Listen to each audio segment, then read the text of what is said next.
And we are live. And it's another exciting battle on iSpeedArena.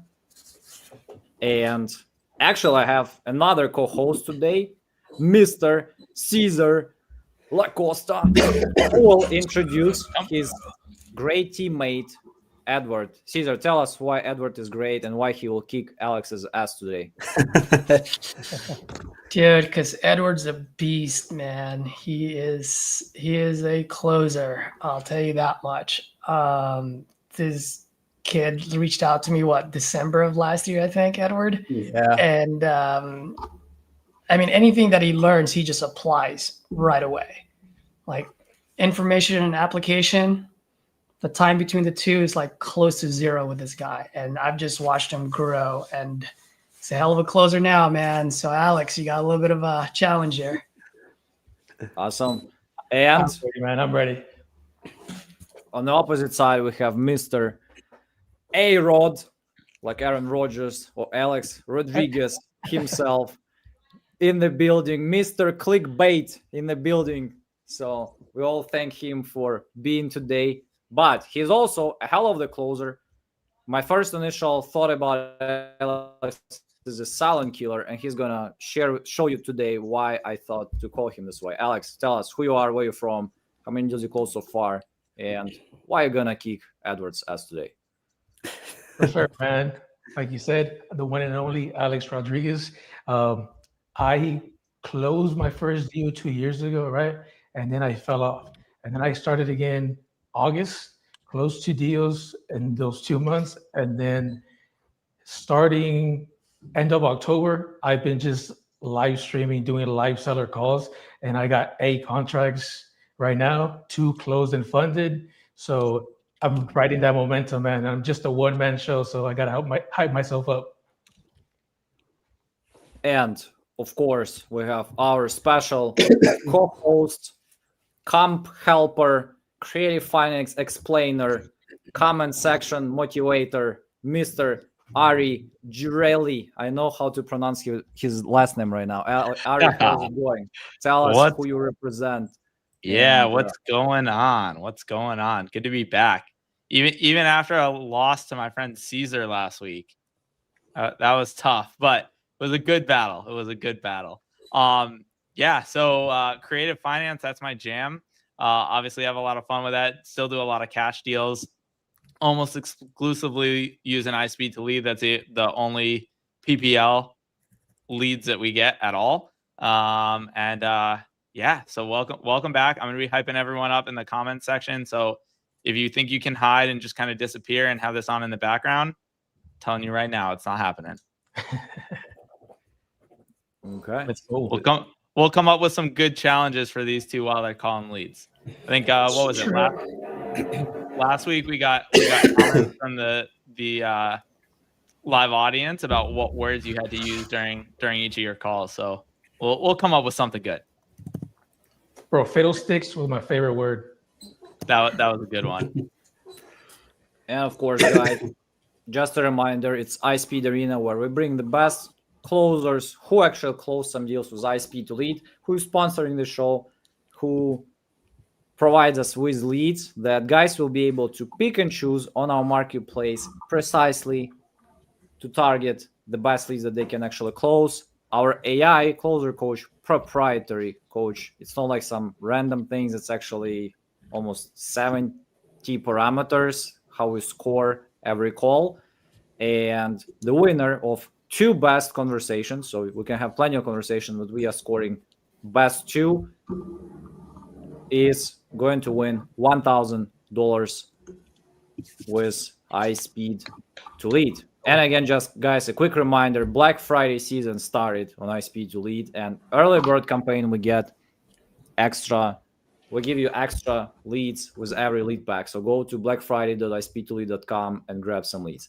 Having said that, Edward and Alex, I imagine, already picked some leads, and let's start the show. But of course, before we start, let us play our cool intro.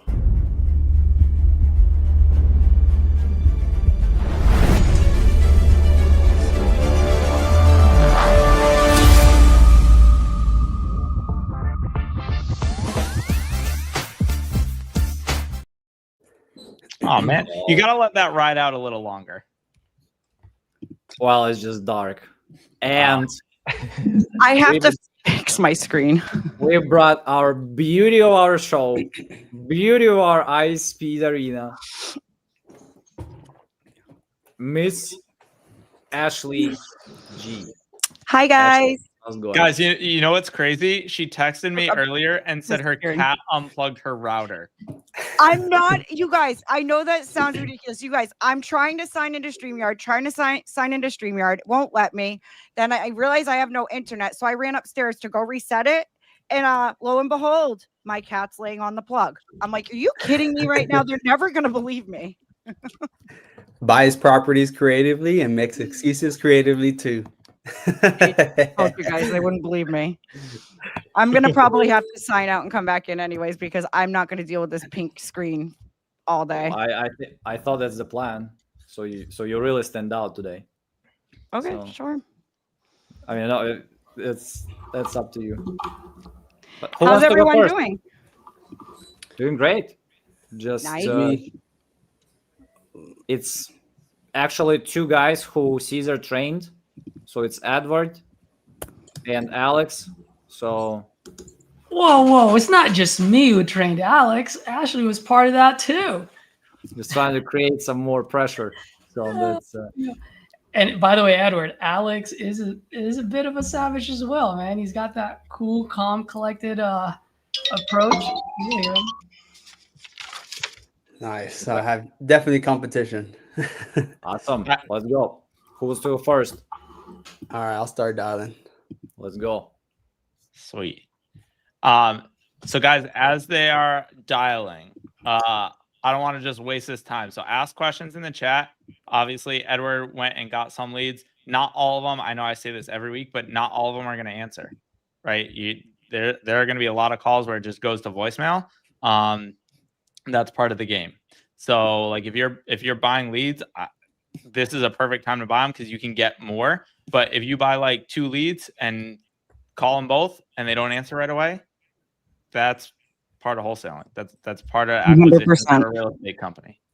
And try so if you try today at 2 or 3, wherever you are, and you're not getting a hold of someone, maybe try, a couple more times. Always double dial, by the way, and then try a different time tomorrow. You might be, so you can try to hit them when they're not at work or, For any inconvenience this may cause. That's We very triple true. tap over here. Triple tap. Your calling cannot accept calls at this time. We're sorry. She sounds like a very nice lady, though.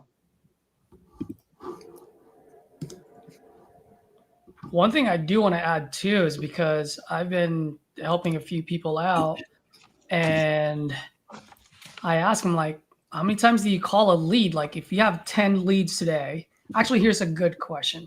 If you guys got 10 new leads today, how many dials do you have by the end of the day?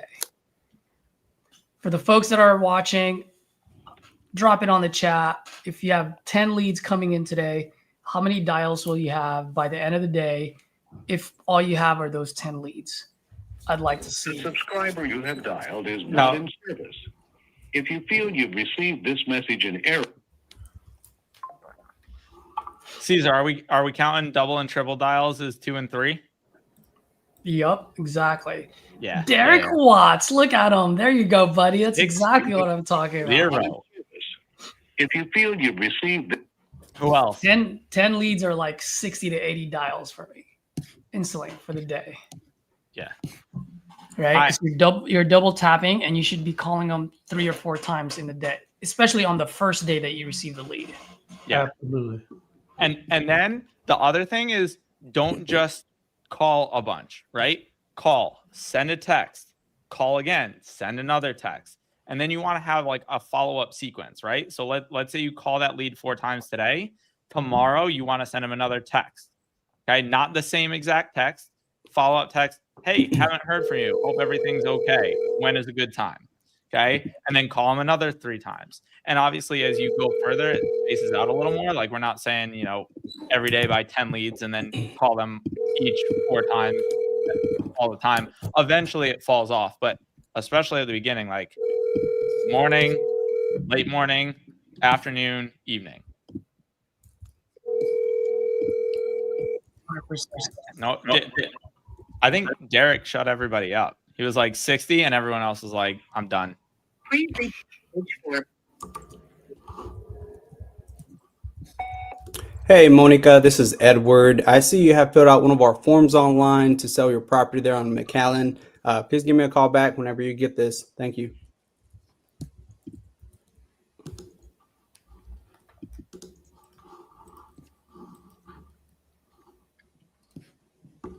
Ooh, Black Friday deals. Yeah. Right? I gotta look into that. I was gonna say, Caesar, we went on a buying spree yesterday, and we got some. No way. Yup. You know, it's that time of the year when you start getting those email blasts from everybody, you know? Yeah. And I just kept scrolling and only opened the iSpeedToLead ones, and I just went on a rampage, dude. Let's Actually, go, baby. I think we got some land in Tucson. I know we might actually close on that one and just list it on the MLS.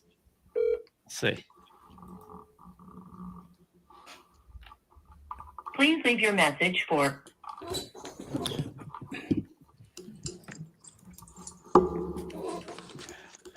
If you guys haven't seen iSpeedToLead, will also give you other numbers. So that's another thing you can do. Like if you're not having luck with the original number, you can reach out to the other numbers that they have on there to try to get in touch with them. Yep. But the biggest mistake I see people make when they first get started is they'll call that number, like the top number, once and be like, oh, they didn't answer. And then they give up. It takes so much consistency. Has been forwarded to an Follow up, automatic voice message get these system. leads all the way to the finish 1 line. 2 8 2 2 8 4 3 8 is not available. At the tone, please record your message. When you have finished recording, you may hang up or press 1 for more options.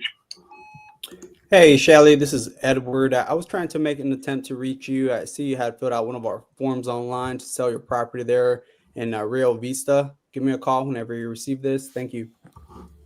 A-Rod, Yes, ma'am. read your text message. I just texted you. Got it. And Edward, you know, I know you know this, but I'm assuming those 2 calls that you just left the voicemail on, they didn't have AI summary on them. Yeah, no. Yeah. Okay, cool. That's what I figured.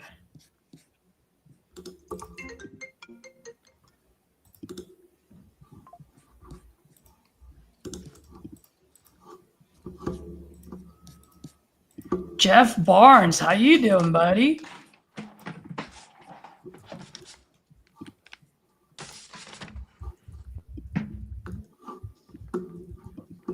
And by the Hey, way, guys. for anyone that's watching, sorry, Ashley. Go ahead. No, you go I was ahead. gonna say, since we have Ari, Ashley, and myself here, feel free to drop any questions you guys want on the comment, especially while these guys are still making phone calls. More than happy to answer any questions you have.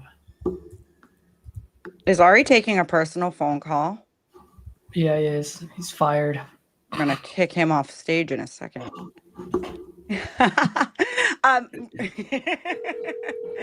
What I was gonna say, guys, make sure that you are subscribed to iSpeedToLead YouTube and share this out to your friends, your homies, your wholesaling buddies, everyone. iSpeedToLead has an affiliate program, and if you can get your homies to sign up under you, you get like anytime they spend $1, you get a percentage forever.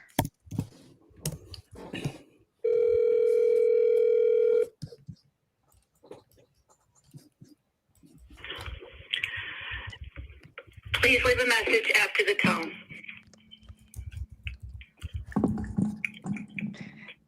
Is not available to take your call. Please leave a message after the tone. Press the pound key to end recording.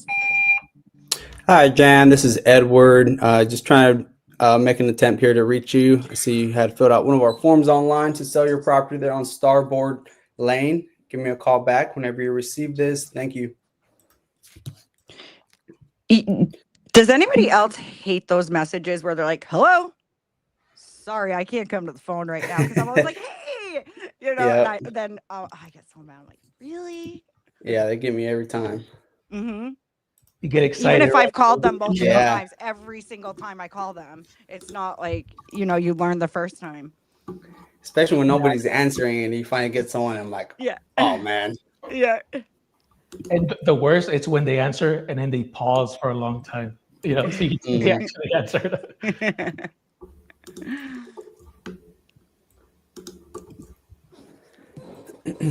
All right, this is the one. Let's that's go, gonna answer. Ari. Let's go, Ari. Let's go.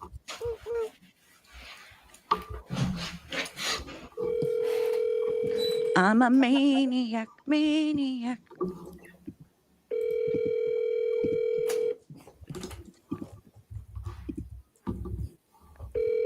I have a video to send you. Oh, those look good on you. You look beautiful. Very beautiful.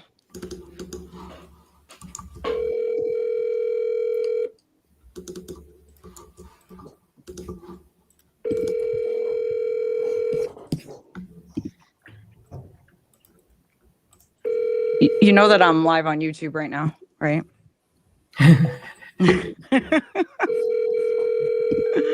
Whoa.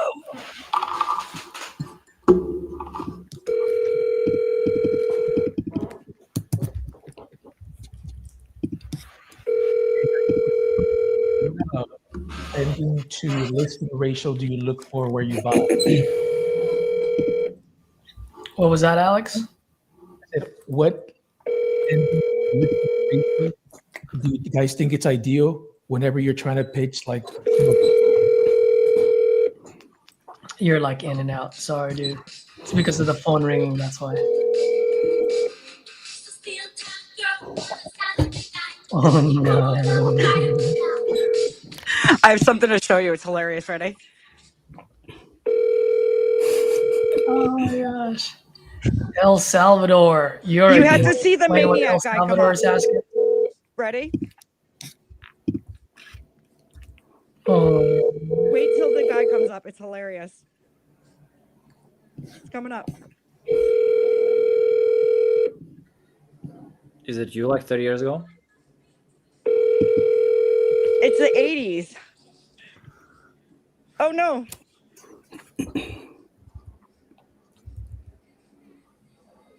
This is how they used to dance, you guys. Ready?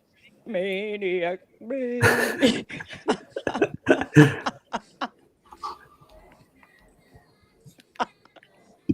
Hey, El Salvador. He's asking, could you explain how they work? iSpeedToLead is a pay-per-lead company. They've got amazing leads. Post multiple deals on there. It is cost effective. They have exclusive leads, active leads, and coupon club leads, right? Or sale leads. Sale leads are how much? Oh, is Ron there? Speaking. Hey, Ron, this is Edward. I see you have put out one of our forms online to sell your property there on San Cristobal Drive. Is that correct? Yep, that's right. Awesome. How much were you looking to get for it? How much you going to pay? I always say I'll buy anything for the right price. So how much you looking to get? 800,000. 800,000. All righty. And while I'll take a look at it here, can you tell me a little bit about it? What you got going on there? Tear down. Tear down. What happened? It's 80 feet. The lot is 80 feet by 140 feet. Houses in this neighborhood. Well, this neighborhood is being redeveloped like crazy. The dirt's pretty valuable lately. It's just crazy. Mm-hmm. 3 houses on my street have sold for $780. Mm-hmm. Okay. Tear downs. Tear downs, just the land Those there. houses were way nicer than mine. Okay. So that's what the story is. Got it. And so you say 800,000 just for the land, like that was just tore down. That's how much it sold. I'm not tearing it down. It's $800,000 as is. You tear it down. Oh, I tear it down. Okay. How much you think it'll be worth once it's all fixed up? It's hard to say about the dirt, but houses the replacement houses on these empty lots are going for like $3 million. Okay. And this one, like, how did it end up, getting to the point where it'll be a tear down? Was this like an inherited property, or what was going on there? It's fine. But it's 1964, nice brick house. It's got a lot of deferred maintenance, but I can get just as much money selling it as a tear down as I can investing $40,000 in remodeling the kitchen and this and that and the other, and then selling it for the exact same price. Oh, okay. So it's still livable right now. I'm living in it right now. Oh, I see. Oh, okay. Got it. So you're just thinking you're looking more for an investor that would tear it down to pay a little bit more for it. Well, I don't know if I'd say that, because I don't care what somebody does with it. If they live in it, they raise chickens in it, or they tear it down, it doesn't matter to me. Right. Just pay me and I'll leave. But Yeah. But what I'm saying, where I'm coming from is, that's what's happening on this street. Is really nice houses are being bulldozed, and they're starting over from scratch, and they're Mick mansions. Right. They're tearing down regular people houses like mine, and building just really amazing houses. Gotcha. Okay. And just to see how I could help out here, like, what's kind of like the main reason? Yeah, go ahead. I apologize. The investor will make significantly more money by building something fresh than doing a complete gut down to the studs and redoing these houses. I see. Okay. And just curious, just to see how I can help out here, I guess, like, what's the main reason you're looking to sell versus just keeping it? I want to move. Oh, cool. Where you headed to? Louisiana. Louisiana. Nice. What's out there in Louisiana that's got you looking to move out there? Family. Like mom, dad. So if you want the house, send me an offer. Yeah. Just look at it on.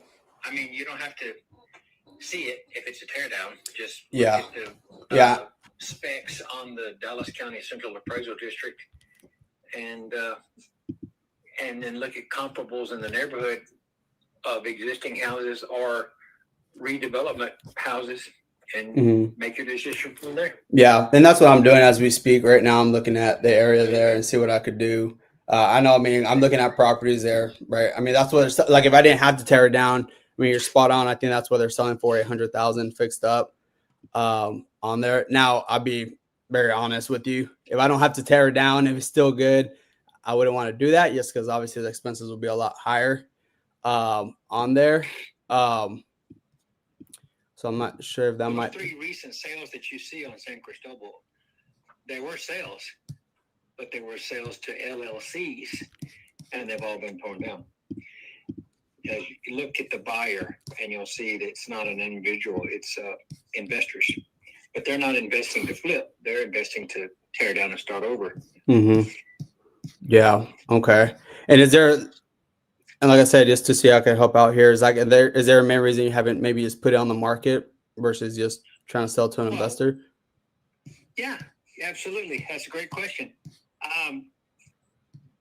Houses down me are coming down, and so I looked on Dallas County Central Appraisal District to see who bought them, got their name and address, wrote them a letter and said, hey, you're tearing down one, you may as well tear down another. And went from there. So why pay for real estate agent fees for nothing? Right. You know, the only thing a real estate agent's going to do for you is like market your house, show your house, supposedly, quote unquote, work their ass off to sell your house. But if somebody's going to tear it down, who cares? It's either here if they want it. If they don't, they don't. Yeah. All right, let me see here. How soon were you looking to move out there in Louisiana? As soon as possible. Okay. An investor called me yesterday. He said, I want your house, and I'll give you 800, but I'm not able to close because of cash flow until February.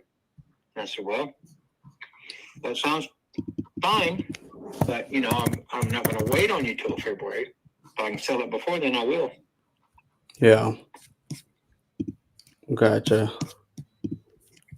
So I have a verbal offer already.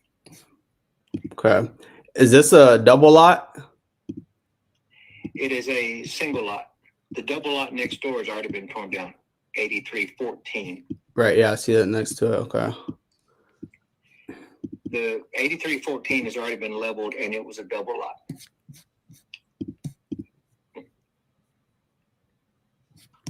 Okay. And I know the other guy, he said it will close February.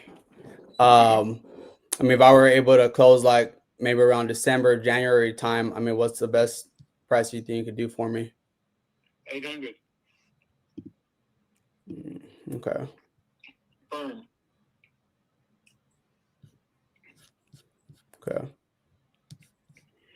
Doesn't matter when it closes. The only reason the closing comes into picture is that there's a house for sale in Shreveport that I really, really want, and it's not going to stay on the market forever. So I would love to close just as quickly as possible. That's why, even though I had a verbal offer in hand, a sure thing, I went ahead on that clickbait today on the internet and said, "Oh, let us make an offer." And so I thought, well, if I can get to the same offer faster, then that's better for me, because I don't want to lose this house that's for sale over there that I really want. Mm-hmm. Yeah. No, I hear you. And I'm looking at the one that you were talking about right next door that was tore down. And I was looking at it. It looked like, yeah, it was a double lot as well. And yours is a single lot. That's the only double lot.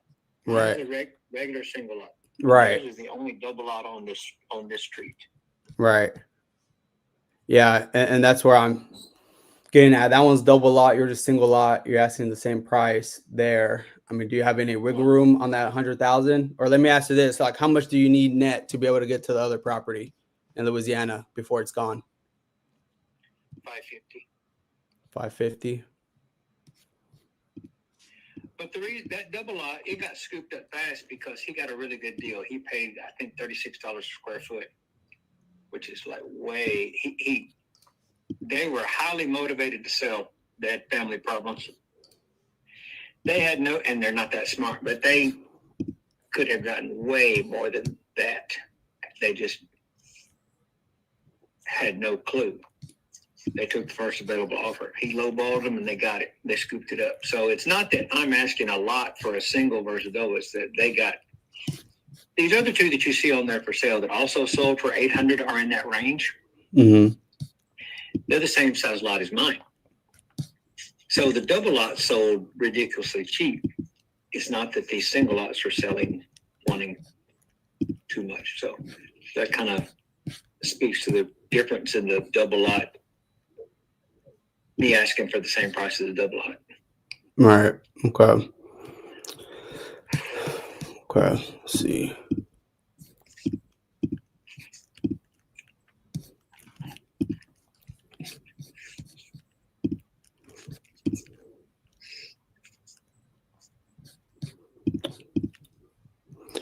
Yeah, I'm trying to see what I could do here, because that's the only concern there. I understand that yours is a little bit bigger, but I mean, the other one was the double lot is the only thing, especially if they tore it down to build a new one. I mean, obviously that adds more value to it. And if I were to tear this one down, it's still a single lot.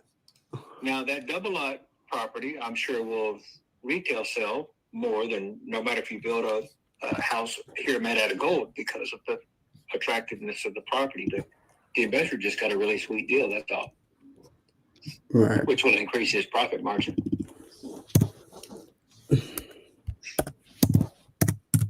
But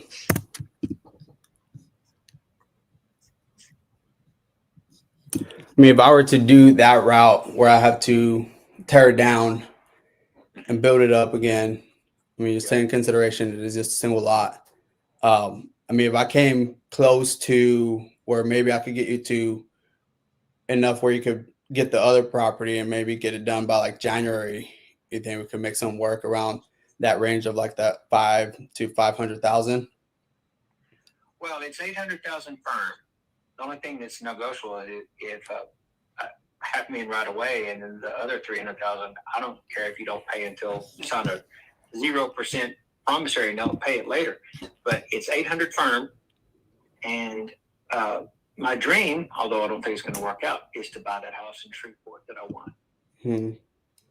Yeah, man. I really wish I could get up there. I mean, the best I could do is probably get you enough where you could get that, maybe that other house, and maybe put a little bit more in your pocket, but I couldn't go up that high. Just the fact that the other one. Thank you for your call, Ben. All righty, man. Appreciate you. Yes, sir. Right. Bye. Yeah, 800,000 was like as is. The other one did sell for 800,000, but it was double lot as well. Yeah, the only thing I would have said on that one, Edward, because he was fighting you on the double lot, instead of saying double lot, I think you should have just said, hey, man, your neighbor's 22 square foot lot. Yours is 11,000. Give me a freaking discount on this. Mm-hmm. You know what I mean? Right, like to know, so you can notice the difference of. Yeah, because he kind of debated you on the double lot thing. It's the only double lot. Yeah, that's why it was worth 800. Right. You know. So the other thing that I thought was interesting, which he clearly wasn't budging on 800, which I don't know why he wasn't. But then he brought up that if you wanted to do 500 now, and I'll do a promissory note for 300, like there. I don't know that it would have been a deal, but there's something there that the reason why he brought that up, right? So I would dig into that a little more and figure out it. You don't just bring that up if you haven't gotten some offers, or if there's not something that equals. Right. Dig into that a little bit more. Yeah, just find out like what. Okay, so let's say I could do that. What's important about the 800 that you'd be willing to carry this for 0%? Right. What was the ARV on the property? 800 as is, but there were properties selling like in like 1.5 to 2 million.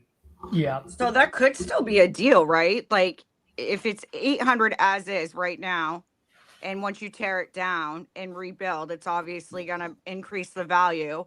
He's willing to hold paper on the 300. I know it's still like a lot to bring down, right? The 500 and whatever, but you could probably structure a Morby method with that. And by the time that you're done, building on it, you could either cash out refi, or if he wants that 300, put it on some sick ass terms. Put it on a 30-year, hold with maybe a year with no payments. Do a year deferred payments, 0% interest. Bam, probably a deal. To tweak out. He's like, just cash. No. Yeah. I would have. One, I would have negotiated. I'm like, bro, that one's 22,000 square foot. Yours is 11. Give me a little bit of something here. I'm not asking for half, but give me something here. Now, if he says, but he needs that 500, right? Yeah, he needs that 550. Yeah. Isn't it a tear down? He said. So once you tear it down, you can put whatever. I mean, unless it's like a certain amount of like what's the word I'm looking for? Like a certain square footage that you can only build by code. Yeah, it's going to cost about $1 million to build on that. Build up. Here, let's get Alex on a call, but yeah, let's do it. There might be something there. This dude and this Louisiana house, for my guess is he's planning on paying cash. Just tell him to go take out a loan. You'll pay the loan. You'll give him $20K down for the property. He holds the note. I'll give you 800, 0%. I would just dive deeper because there could be something there, and maybe structuring it as like a Morby. All right, to Edward. Alex, I was going to call that guy back. Yeah, not necessarily right now, but yeah, I'll have him on follow up. Call him later. Yeah, especially Joey would be able to handle that quickly. Oh yeah, the creative deals. We got A-Rod in the building. He is up to bat. Let's do this.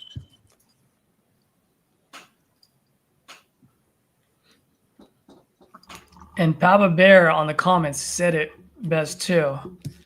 I mean, no one really would pay 30% of the CMV for a teardown on that one.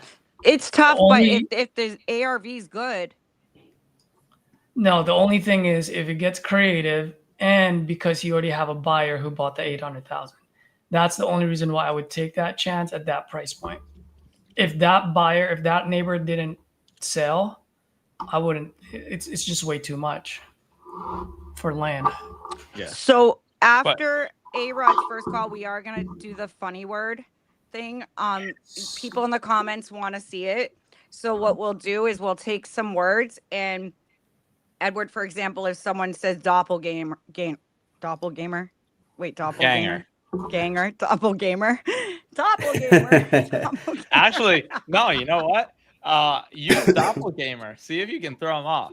Alex, go ahead. Go ahead and start calling while we yap away. That way, if you get a bunch of voicemails. Yeah.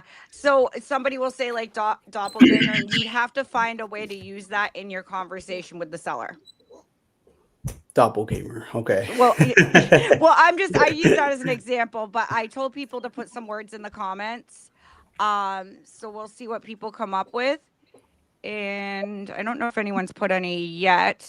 So you guys give us some words to throw at the guys to use during their call with the sellers. I have a very simple word that if you say it the right time, it would be really funny. Do it. What is it? I like it. Wait, is it in the private chat? No, it's in the public chat, Ashley. Come on. Cooked? Yeah. What's you could easily say I cooked spaghetti last night. I don't like you could say anything. That's not well. That's why I said it's very simple, but if you use it at the right time and the right phrasing, it would be really funny. You're cooked. When the seller says his price, like you're cooked, dude. All right, never mind. Forget it. Thanks, Ashley. She shot it down real fast. Yeah, he did. Triple tap. I've How about give a called the dog a seller bone? big dog. Knick knack paddywhack. Give a dog a bone.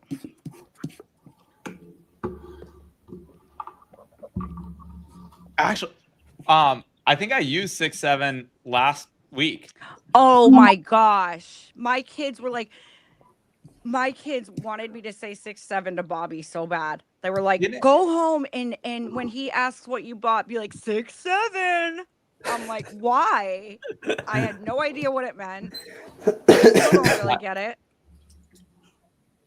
Yeah, I don't remember last week if someone challenged or someone just said it and I was like one of the sellers said something like that and I commented on how stupid it was. But we definitely had that last week. How about one of them has to say as if, but they have to say it like as if.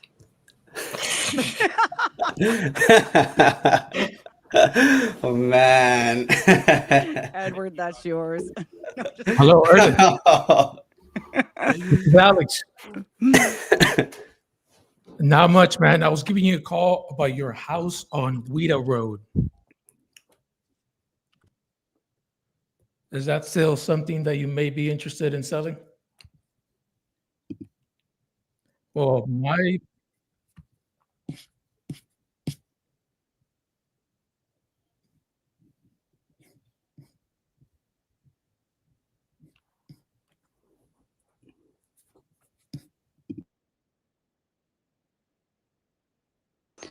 Alex, is there a way you can turn it up so we can hear the seller?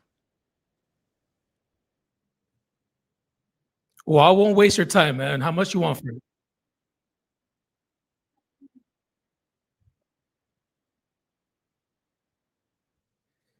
Well, my wallets are fat. I said my wallets are fat. How much are you asking for it?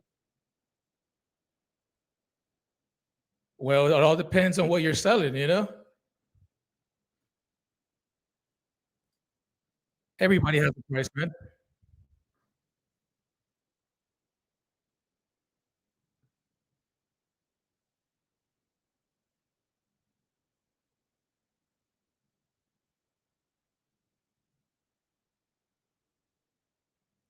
Yeah, either we fix or flip or we'll put a tenant in it.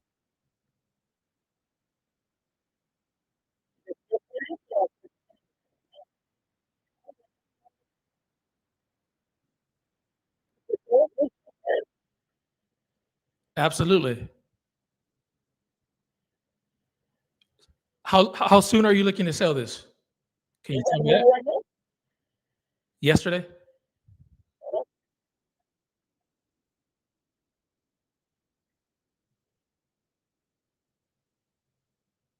All right. Well, how much do you want for it, man?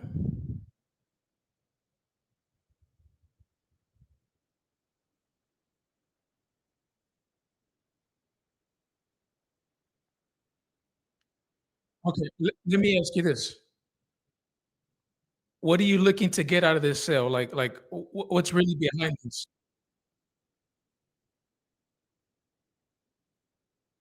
I get it. We all need money, right? But I mean, if you don't know how much you're asking for it, what's the reason you want to sell? Maybe I can help you achieve your next goal, and maybe we can come up with a price that works for both.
Well, tell me about the property. Is it ready to go, or does it need work?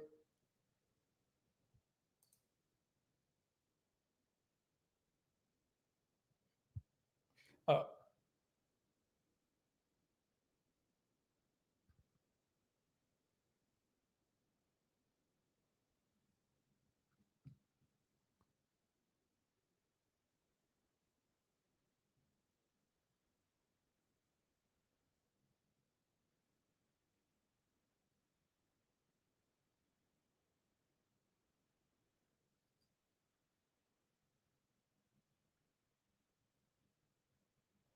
so that you're not really serious about selling. You're just kind of shopping around.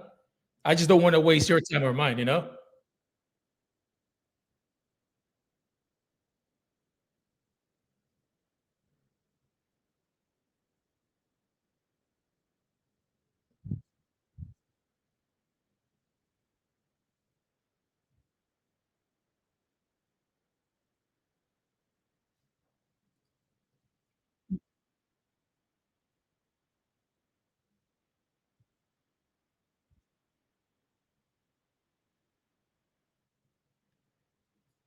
What if I can save you all that work and just sell it to me as is?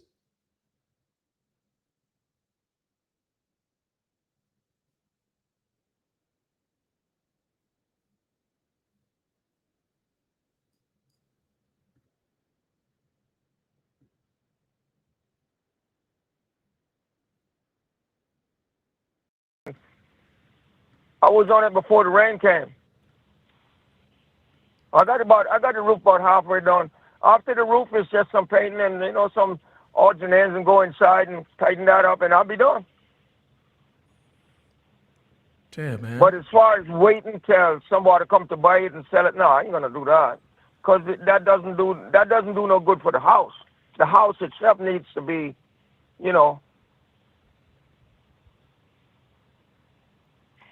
Well, what's it going to take for us to make a deal today? If I can take it off your hands and get you to have that bucket full of $100 bills that you want.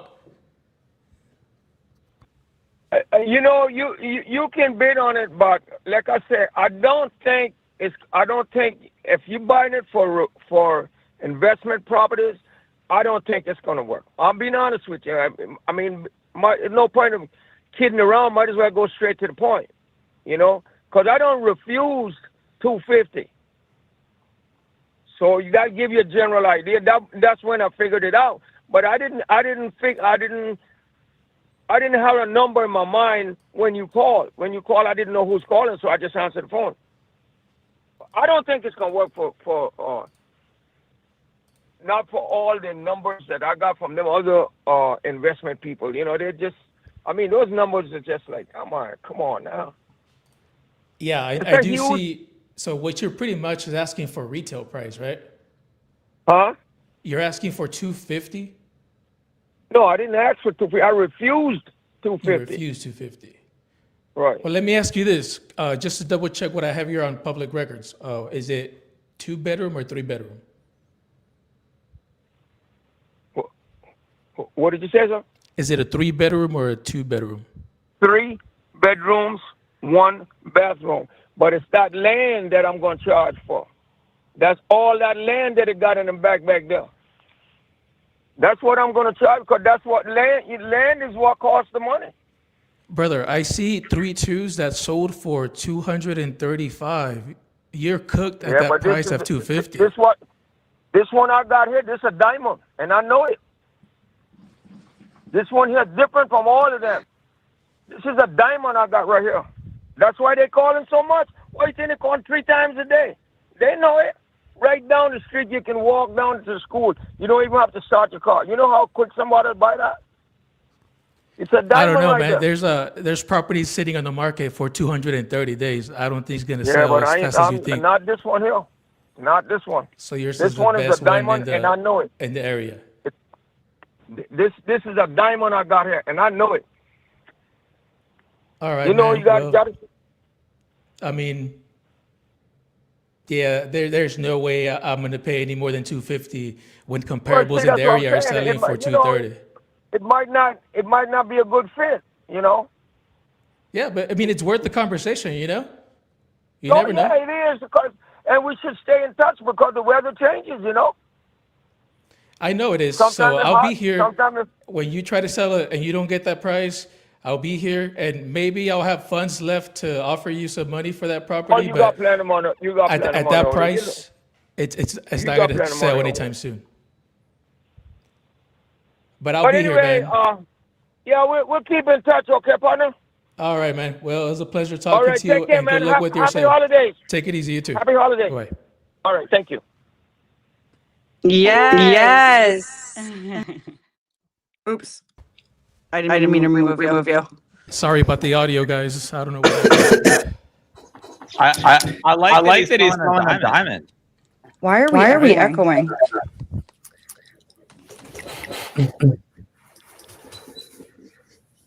It's something Alex. Yep. Baby? Can you hear me? I can hear you. Okay, I was just trying everything to make you guys sell the seller, so I messed with the settings. But did y'all hear it good at the end? Yeah. Yes. Now we got no more echo, so we're golden. He was a tough cook, man. I told him he was cooked at that price that he was asking for. That was awesome. Yeah, I have this thing that I pop on stage and go like this when you guys use the word. So, all right. So, what's Edward using, guys? Yeah, what's my word? Oh man, don't make me do that. Oh, absolutely. No, this is yeah. This is the best. As if. You got to use that one. As You don't have to say it all like as if. All right, let's see. But make sure that he can hear your eye roll. You hear it? Okay. Hear your eye roll. Listen, I still think we got to see who's got the better Yuri accent going on. Let's do it. Yuri, who do you think it'll be? On the call? Yeah. On the call. Hey, Yuri, try to sound super American. Let's hear your American accent. I cannot. I'm not good with accents like at all. I mean, I know mean, you there's have an accent, so you are great at an accent. Yeah, I have Eastern accent. Yeah, I talk with that accent. So I talk with that accent. that was close. I was gonna say, yeah, I think Ashley went even further east than where you're at. She like went all the way. Yeah, she is definitely from 80s Moscow. So I'm a maniac. I'm gonna get that song stuck in everyone's head. Yeah. Already stuck in mine. I bet you Ari can dance like that. He's a professional dancer. Sure. Hello, is Mr. Mitchell there? It is me. Hello, sir. This is Edward. I see that you may have spoke with someone from our team a while back to sell a property there on Astor Avenue. You still looking to sell that? Say it again. Yeah, were you still looking to sell that property there? Yeah, my wife wants me to, so. Your wife wants Yes, it to. Well, how much does she want? Be a real bitch. Oh man. Now after you sell this one. Are you gonna get, I'm sorry, I'm in traffic right here, but I'm fixing to go road rage. Do you want that? Oh, the house. Yes, sir. How much were you looking to get for it? Which house are you calling about? I'm talking the one there on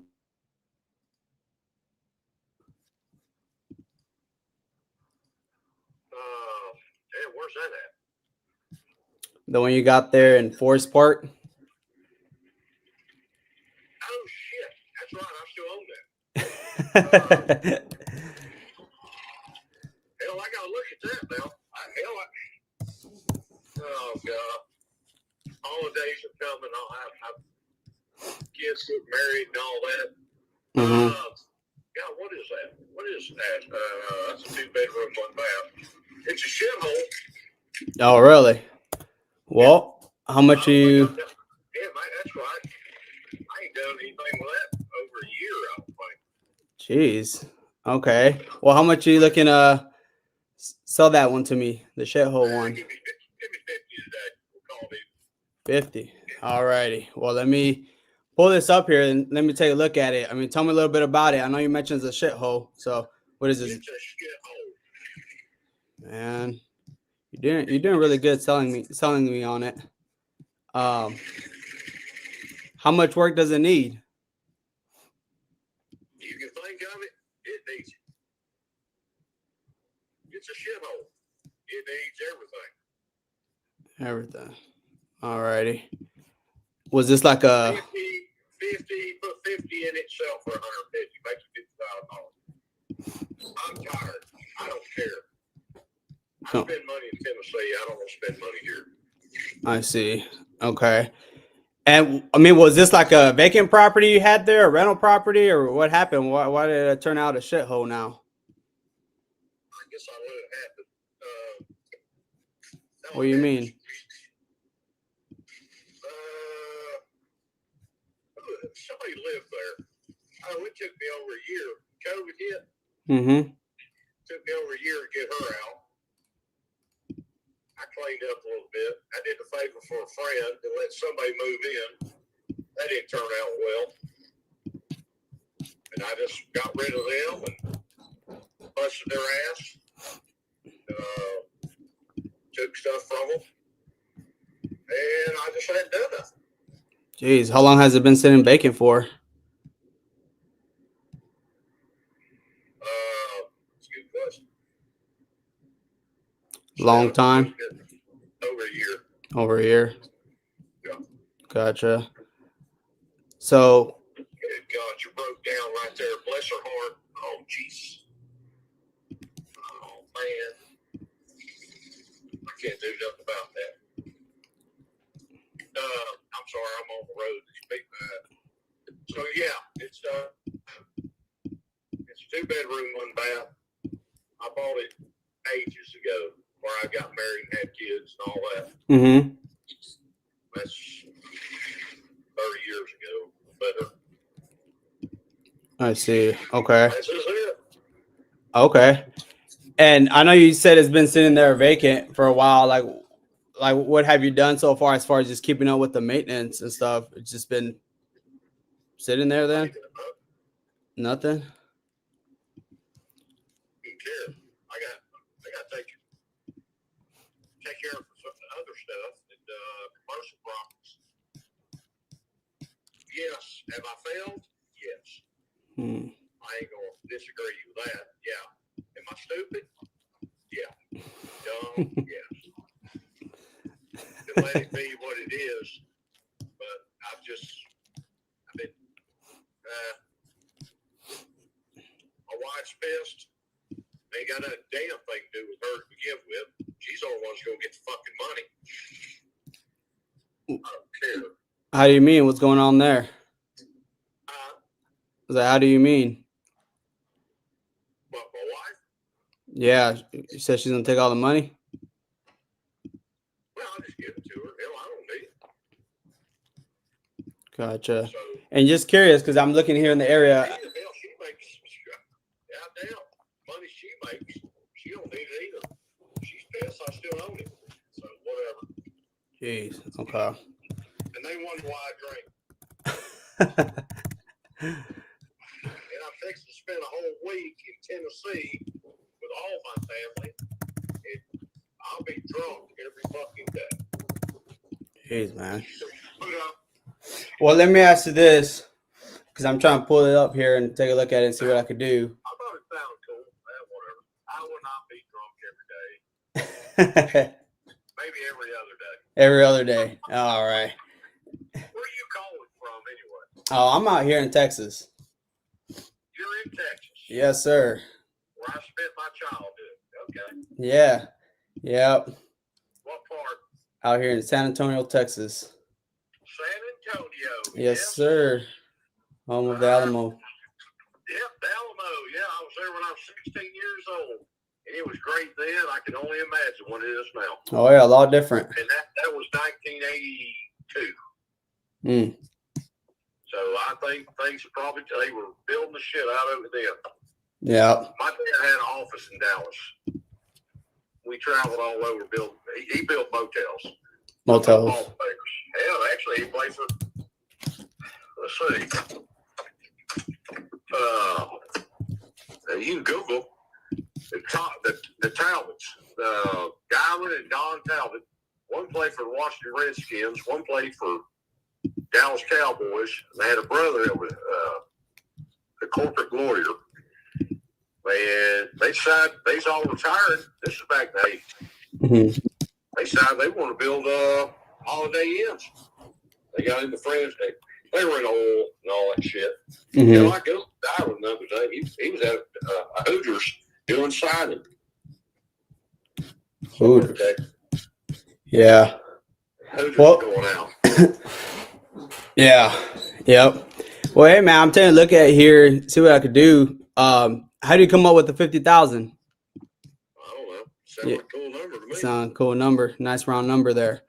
Well, let me ask you this. If I could take this off your hand and that way, you know, you can get rid of this thing. I mean, what's the best price you think you could do for me? The best one. Best route what? So what's the best price you could do for me today? The best route I can do. No, the best price you could do for me today. Oh, that sounds good. 50.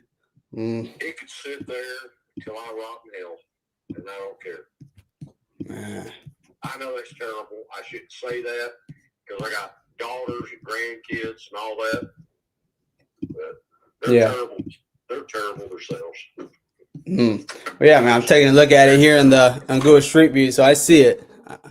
You ain't lying about that. I said I'm looking at it here through Google Street View, so I see that. So you ain't lying about that.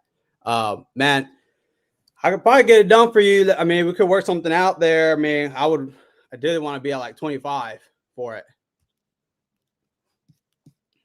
Well, I've been offered 45. Why didn't you take that one? I don't know. Well, what if I give you 25 and get it done before Christmas? I'm that guy. I'll ride a bicycle down the street. I don't give a shit.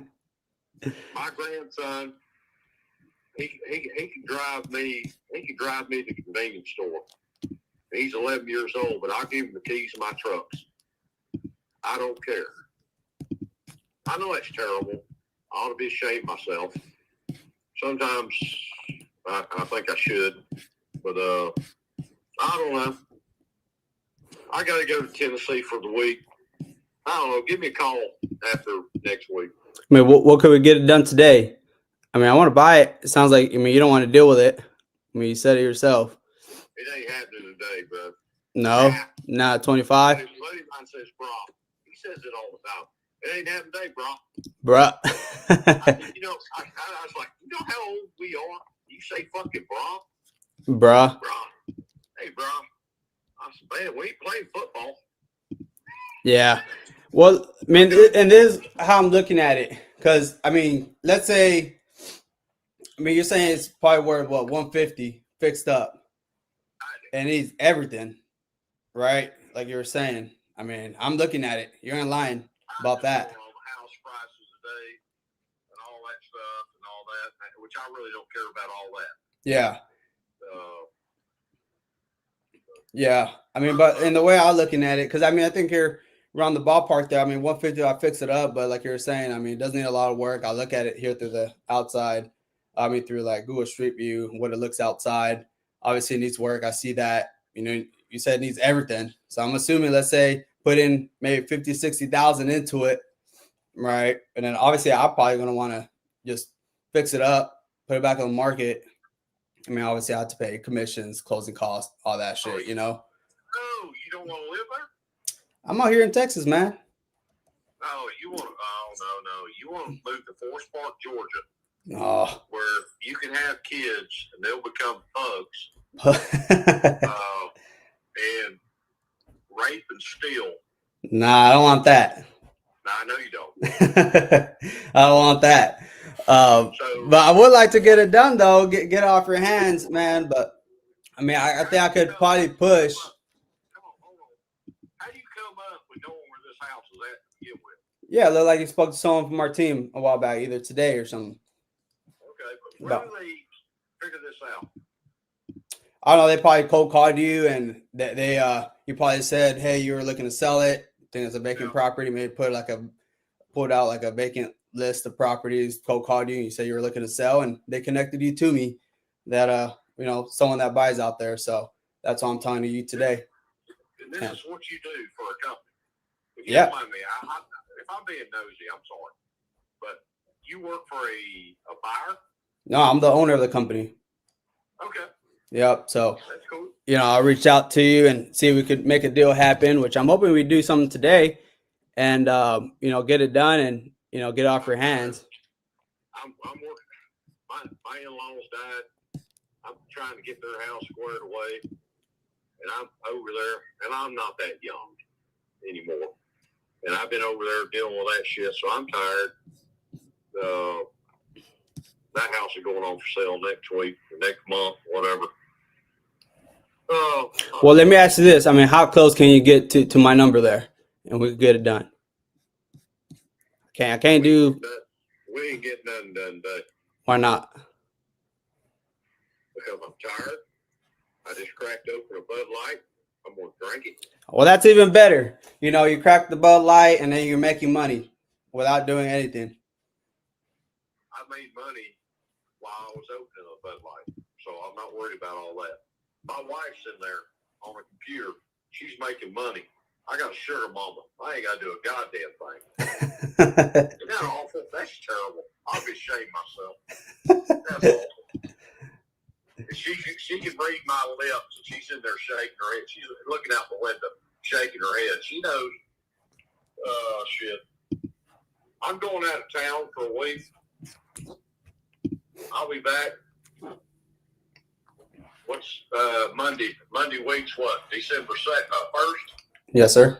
I'll be back. Well, are we going to make something happen, though? Well, we'll see. But you get your number right. We'll talk. Well, I'm looking at it here. You're up there on the river. You're up there. You're at Alamo, man. You're walking around with Daniel Boone and whoever else you were walking around with. I seen a Mexican float through that mall up under the damn glass wall. Wasn't that awful? It was awful. The water that went through the mall? Yeah. A body went through there. I said, what the fuck was that? I'm 16 years old. Yeah, I ain't got over that one yet. Mm-hmm. Uh-huh. Yeah. Yep. Alamo. Mm-hmm. Oh, yeah. Oh, yeah. I spent a lot of time out there. Corpus Christi is my number one town. Corpus. Oh, in the coast. They're on the beach. San Padre, Spid, San Padre Island Drive. Oh, drive on the beach. Yeah, I got laid. I'm 16. What the hell? I smiled for a fucking year. There you go. Well, I definitely, would like to work with you, Mr. Mitch. First of next week. First I'm next tired right week. now. I mean, what's the price we could get it done at? I mean, I'm at 25. You're at 50. Mac, you can't do 25. I can't do 50. I mean, Next how can week, I get it done? I pay all the closing costs. Get it done before Christmas. We're good. No, I ain't worried about Christmas. I ain't worried about Thanksgiving. I'm the one that does all the fucking cooking. You and I. Little bitches. But, All righty. Well, tomorrow, I would guess Monday, and we'll get it done. I'll be gone. I won't answer my phone the next. They'll have to call my wife to find me next week if there's emergencies. But it'll be a week from Monday. I'll be back in Atlanta. All righty then. Well, yeah, man, let's get it done. I would like to get this done and get it off your hands, and you don't have to worry about this shithole anymore. If you don't mind, man, how old are you? I'm 27. Awesome. Yeah, Married? I am married. Happily married with a daughter, 2-year daughter. Awesome. Yeah. I mean, that's why I'm trying to buy her house, man. Like, I mean, feeding kids ain't cheap. You're right about that. And Christmas is coming. That ain't cheap. Yeah. So Colleges, whole 9 yards. I've done it all. yeah, and that's why I'm trying to buy your property right now. I sold another house, put a daughter through college, but still that didn't fucking work. But whatever stands for whatever. I didn't have to sell it. I just gave it to her. She sold it, didn't go to college. So whatever. All righty, Mitch. Well, we'll connect then later. Sounds good. Happy holidays to you and yours. Call me in a week. All righty. Can I have? Yes, sir. Bye, buddy. Bye. Take care. Bah freaking humbug. Oh yeah, man. I literally am like, bah humbug would have been a great word. You didn't use as if. I did it. I forgot about that. Once I got in the call, You have lost the point. lost the point. Dang. I was kind of bummed because there was one point where he got super serious, and it was like he went from BSing to like not a poor me, but like he took it down a notch, and I think that was when he cracked open the beer, and then it was just all downhill after that. But yeah, that I think I put it in the comments where I was like, here's a moment where the conversation changed from just like shooting the shit to actually something of value. So that's definitely worth another call. That's like he'll do something with it. Oh, absolutely. But yeah, anytime someone starts drinking, I'm like, just now you just want a friend, now you want to chat, now you want a therapist. Like, I'm not doing this. Yeah. The call was derailing after that. I'm like, all right, well. Yep. Oops. Yep. Oops, I didn't mean to do that. Yeah. What did I just do? Who is Mareda? What did I just got do? Sold. Yuri, help me. It said got sold a bad lead that wasn't even the owner. It was. Why is he not on? Yeah. Hold on, let me remove him and set him back. There we go. Hold on, you kicked Alex off. Yeah, I couldn't see him. His screen wasn't showing. Was it just me? Yeah, it was just you. Oh, I could not see him at all. I was like, You what is gotta going put your on? router in another room. Don't let your cat by the router again. Yeah, Alex, go ahead, start calling. Let's get another call in here. But guys, if you got sold a genuine bad lead, that's what the refunds are for. I will caution though, like if the person initially says, yeah, I'm not interested in selling, that doesn't mean they're not interested. I can't tell you how many times someone has told me, yeah, I was just scrolling around and I clicked something and like, here we are, but I don't want to talk. Okay, cool. Well, why'd you click something? And you start getting into it and then they open up to you and you find out that like they're going through a divorce or it's their father's property who just passed away or whatever it is. But like too many people give up after just hearing one line, not interested in selling. We actually had a VA that was just calling some of our leads, and it was an iSpeedToLead one, and the dude said he's not selling, and then almost accidentally, and I'm so thankful this accident happened, but one of the other closers on our team came in, gave the guy a call, and it's like a genuinely good deal. Really? When did this happen? Yeah, that was the one that you told me in Attleboro. Oh, yes. Yep. Yeah. It's just they hear VAs, they hear people that don't have any confidence on the phone. And so they're like, I know you're not the decision maker. I know all that's going to happen is we're going to talk for 20 minutes. I'm going to tell you blah, blah, blah. And then you're going to say, well, let me go to my partners and see what we can do. It's super. Yeah, you're right. It's so important. So you guys to true. come in confident. Yeah. We are the experts. Remember that. Yeah. One thing I'd not. like to add to that too, Ari, if you don't mind. For One sure. thing I'd like to add to it too is that when someone says they're no longer looking to sell, like I'm very animated. You guys know that by now. I'm like, oh, you're not. I'm like, what happened? I mean, you talked to someone, This is said you Alex. were. I'm calling you about the property on West 19th Street. I want to buy it. Call me back. And so, you ask that question, and then if they give you like a one-word answer, if they don't know how to answer, then I would be like, well, I mean, are you no longer selling because you already sold it? Did you change your mind, or were you just getting a bunch of lowball offers from all these wahoos out there? And then usually at that point, they'll open up one way or the other. Caesar, you would like make a great cartoon voice. All right, thanks. I don't know how to take this. Like, you're not a good closer, but a cartoon, man, I'm telling you. Game over. No, when you just did the animated, like I just like pictured like Doug Funny or something, like just like Alunga, this is Alex. Hello, can you hear me? We can't hear them. Hello, Miss Nwalby.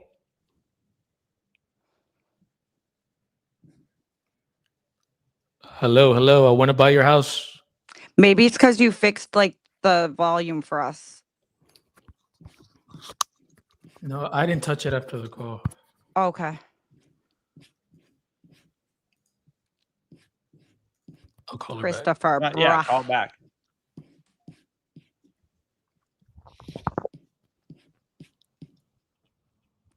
Oh, we need a funny word. Oh, let's see if Alex can use as if. Olunwa. Yeah, this is Alex. I was giving you a call about Eden Street. Eden Street, your property on Eden Street. Let's see if this call is going to go before I take us off stage. It's a lot. Can't tell. Let's give it a. Yeah. How soon are you looking to sell?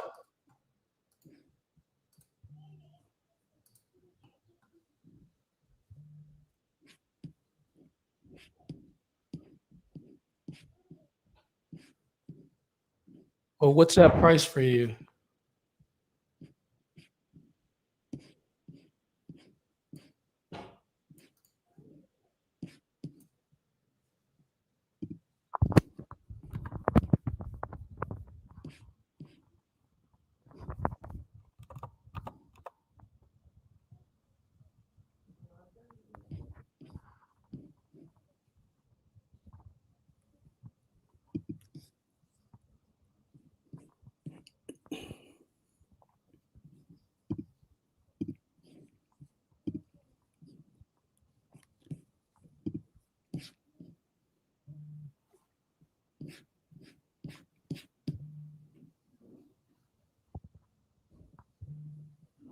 Well,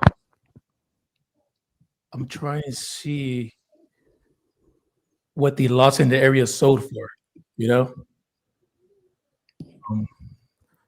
Yeah, it's making a deal, so I'd rather give you what you're asking for. That's why I asked how much you want for it.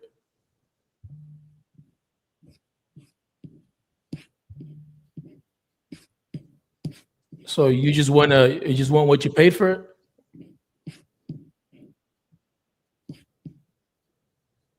Come on, man. You don't remember what you paid for it?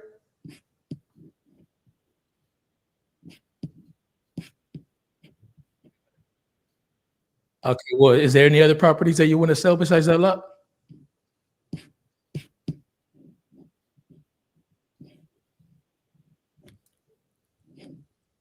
Got it. All right. Well, I'll see if I'm available in 10 minutes, but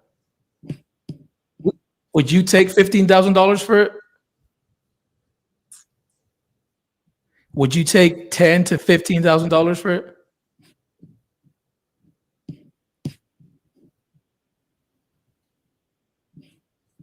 Because I can do 10K, close in 30 days or less. Oh, I just closed on a property maybe in 13 days, so it all depends, man. But I can take this off your. Let's go. All right. I'll send it over right now. Let me double check I have your email. I don't have it. Give me your email.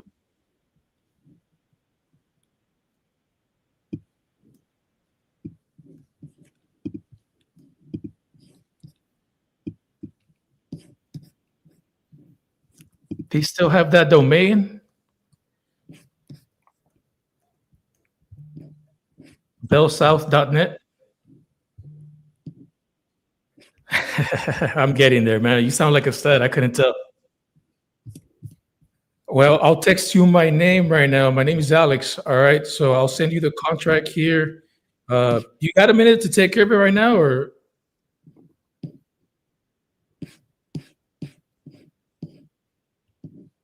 You're not trying to get rid of me, are you? And then ghost me. All right, man. I'll send it right now. Bye.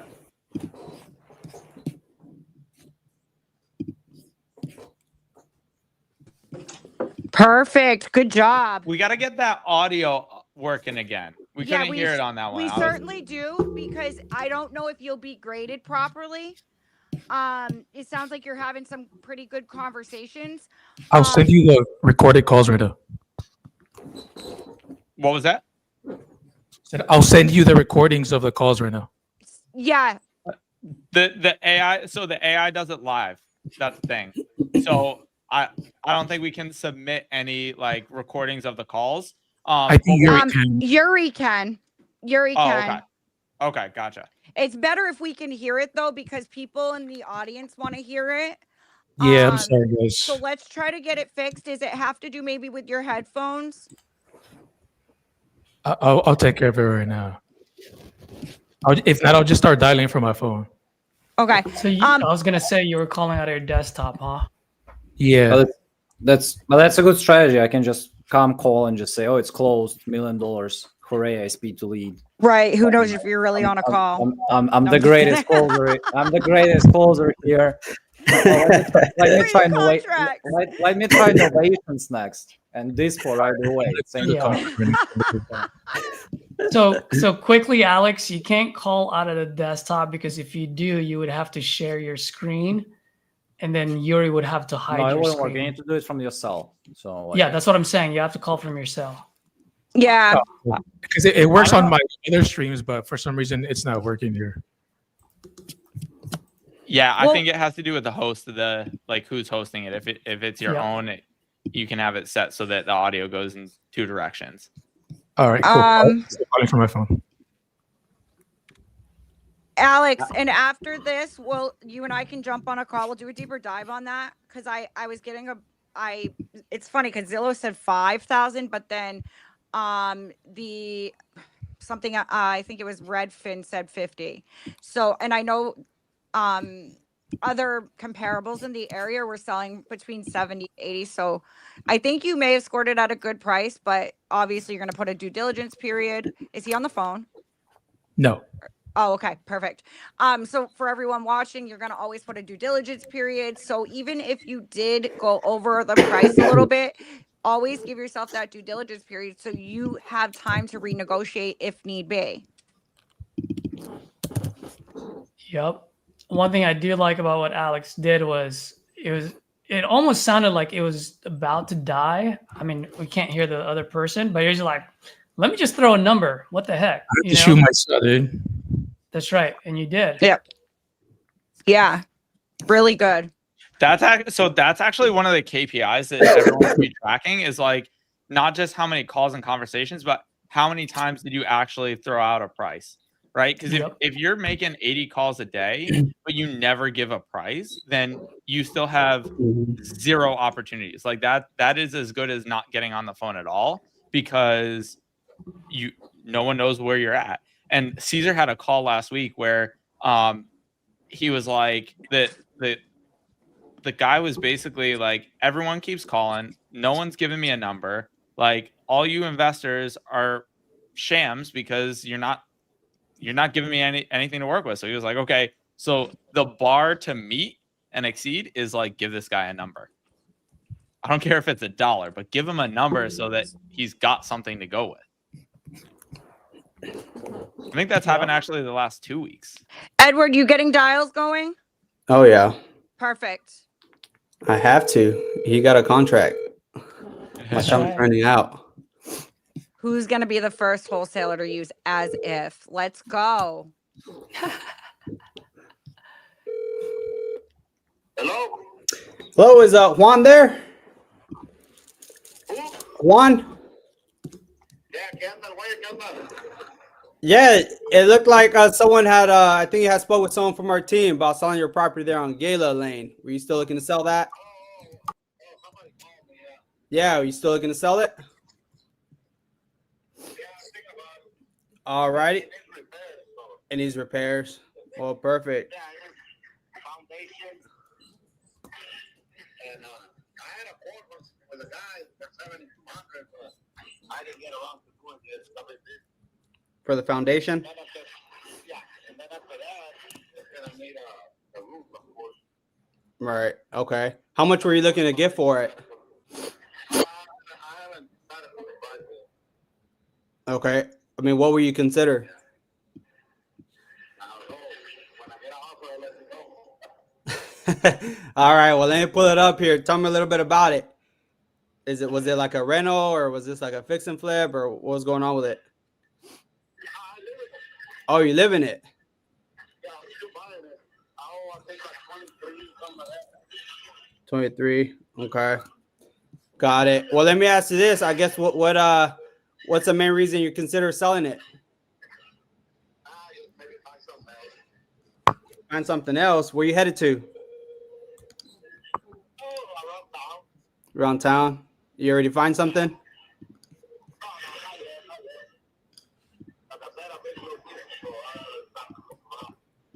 Okay. Well, let me ask you this, because I mean, it sounds like you've already got the quotes and stuff to fix it up, right?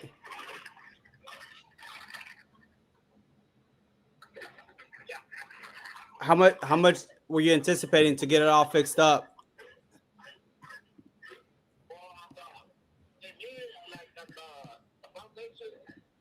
I got a quote for 7,200, right? Then I got another one for 11 from someone else. Leon Foundation Repair. I'm pretty sure the house had warranty on foundation, but I don't remember who the hell did it before I bought it. And I had somebody come out, which I thought it was them. They were supposed to come back and do a follow-up, and they never came. I'm thinking it was them. You know, they didn't want to. They avoided me. They avoided you? But I didn't have proof, you know, and like. Okay. Maybe if I want the title company, ever, you know, what was in the title. Maybe like that, I could find out who it was. But, and at the roof, we have that roof is bad. He's gonna provide all the. See if you can fix the sound. Hey, Juan, I can't hear very well. You're kind of like cutting out. Can you hear me? Oh, okay. Okay. Well, let me ask you this, because I'm pulling it up here and see what I can do here for you. So I know you mentioned foundation and roof and all that, and you're looking to move, find some like a place and all that. Outside the found. Oh, okay. So cracks on the walls. Okay. Well, I'm assuming it needs like a full rehab inside then.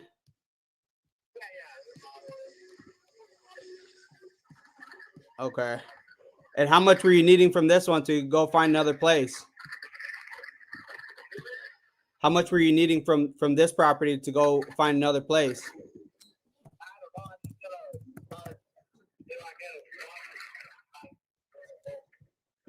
You say you had a few offers?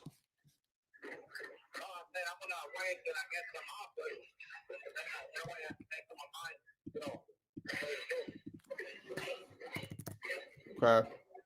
I mean, I guess for the foundation and like the roof and all that, and then it sounds like it needs a lot more work. I mean, what were you anticipating? Like an extra like 45 to fix it all up?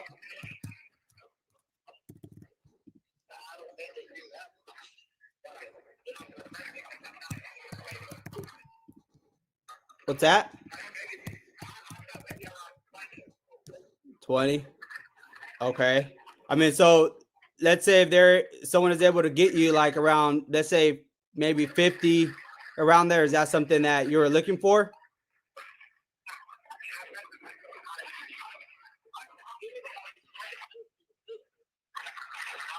Sorry, I can't hear you, Juan. Can you hear me?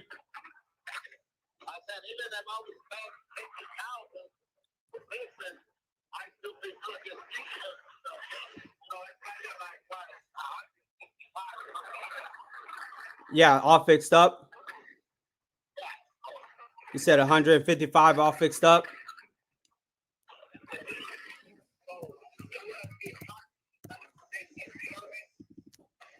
Yeah, it's kind of hard to hear you. Can you put the phone a little bit closer to you?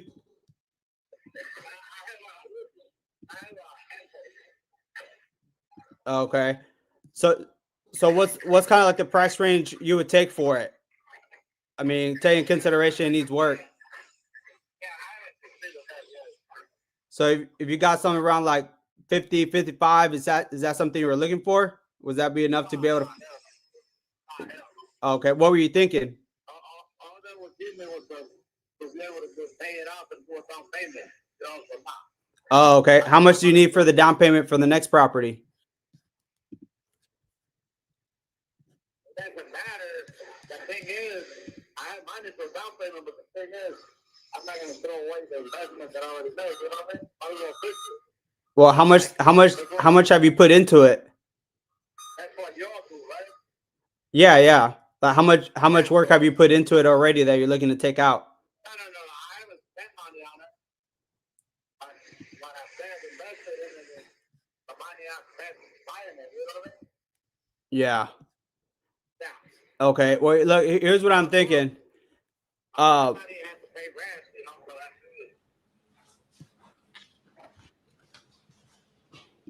it. Okay. So what's kind of like, what were you looking for it? Like, how much are you trying to get from it? Well, like I said, man, I haven't seen it back yet. Not very many, hard thinking about it. Maybe buying a little house. Okay. I gotta look around and figure out how much it's gonna cost me to fix it. Then, wait my house. Right. Because I mean, I know you mentioned the foundation already, the roof, and then updating the whole thing. I mean, you think about 35, 40, that's about a fair number? Like to fix it up for it to sell for 150? Right. So, I mean, just looking at it here, right? Because the way I'm looking at it, that way is to give you some insight. Like, yeah, man, like if it could be worth 150, let's say I put 35 into it, like you were saying, to fix it up there, right? I mean, after I sell it, obviously I would have to pay, closing costs, commissions, and, carrying costs and things like that, right? And obviously I'm an investor, so obviously I'm going to want to make a little bit of a profit. I mean, I'm not looking to get rich off of one deal, but just enough to keep the lights on. You know what I mean? So, I mean, I could probably get it done for you if we could work something out. I mean, obviously that'll be cash net to you. I mean, give you, the time that you need to find another place. But that puts me where I could probably offer you around maybe like 65, 70 at the most. I'll think about it. How much time do you need? I'm at work right now, bro. So really, I don't have time right now. That's what I'm saying. I didn't think about it. Well, when do you get off? Give me a phone. The next week we'll have maybe a time off until the holiday. Okay. All righty. Well, yeah, let's do that and let's see if we can work something out because I do want to buy something out there. Yeah, I got you. All righty. All right, Juan. Well, thanks for taking my call. You have a good day. Yes, sir. Sorry, guys. It was really hard to hear. Were you able to still hear it? Yeah. I said it sounded like he was scuba diving. Oh, he was working. Where's he work? Underwater? Welder? Nah, he's a contractor. Oh, okay. All right. Yeah. Dude, Yeah. I think you did a great job like pushing for the price. I mean, you tried like what, 5, 6, 7, maybe even 8 times. Yeah. So I that's think we're really getting in the good. range there around that like 65 around there. He was willing to talk about it. He was still like thinking it over and he was working and all that stuff. And he was still in the early process there. The But- one thing that I might suggest on that one, Edward, Mhm. is, and once again, it was hard for me. It was hard hearing from our end, so I don't even know if my suggestion would be right, but you would know because you talked to him. Yeah. Is 2 questions I would have asked him. One is, if I gave you a number today, how do you know you would take it Mm. if you don't have a Right. number? That's one. The second thing is, I'm not here to go on a bidding war. What would it take for you to say fuck everyone else and you're selling it to me? Yeah. Right. Right? Yeah. Because just like what we always say, dude, I'm not in an offer making business. I'm in a house buying business. I want to buy a Right. house today. I'm either going to buy yours or someone else. So how do we get rid of the competition? Yeah. Just Yeah, those are I the only agree. 2 things. Yeah. No, yeah, I definitely agree.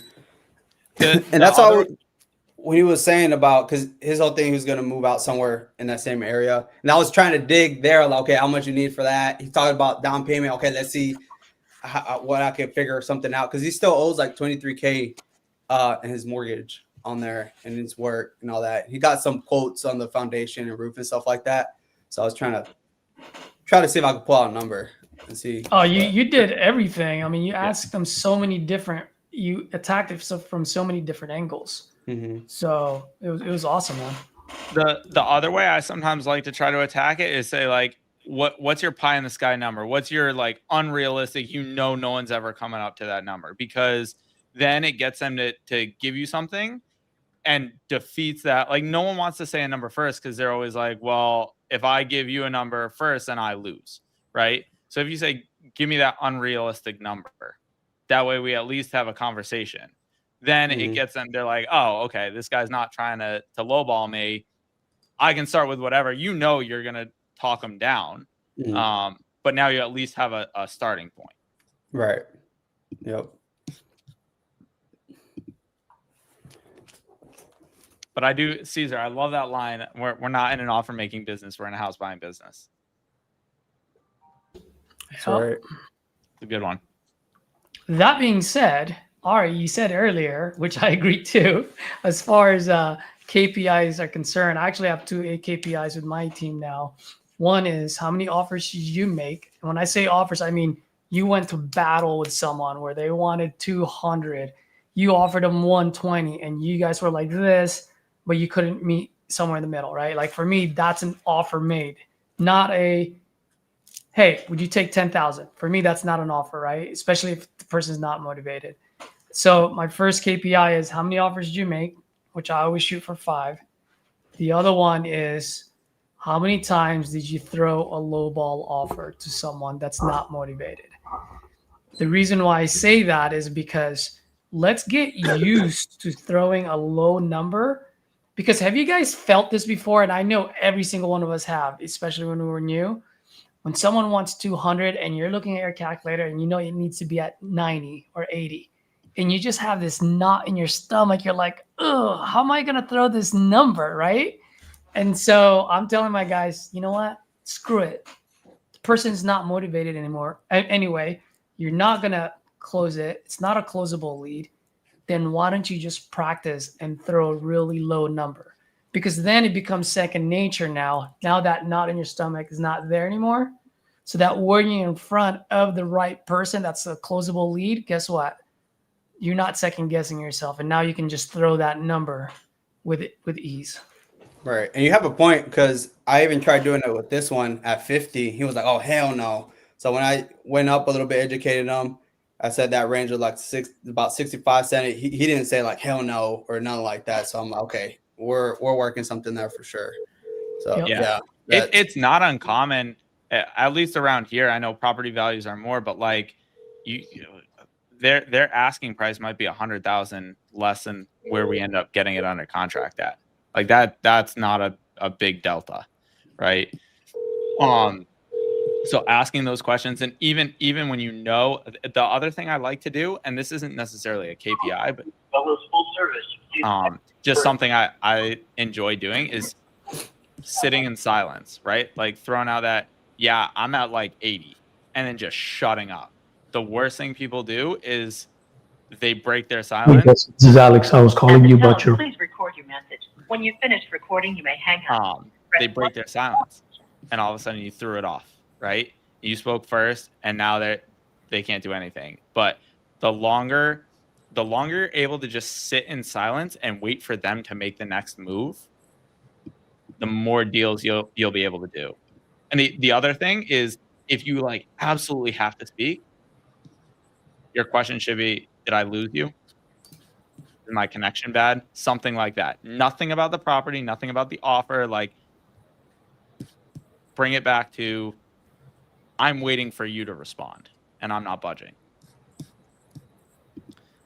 Someone in the comments asked suggestions for newbie KPIs to keep track of. I was gonna start writing, but I think it's better to just chat about that. I would say calls. Definitely. We might have an echo now. We'll see. Number of calls, number of offers, number of follow-ups. What's another good one?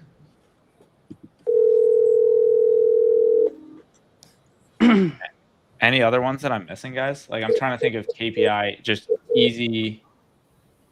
Number of answers, number of conversations. Hello, you've reached fellows. Yeah. I can actually pull up my KPI sheet and read them So to you. I'm a little different when it comes to KPIs. Talk because- time. Oh, sorry. Go ahead. Yeah. I'm a little different when it comes to KPIs. For me, the KPIs that matter to me, they have to have a reason. How can I put this?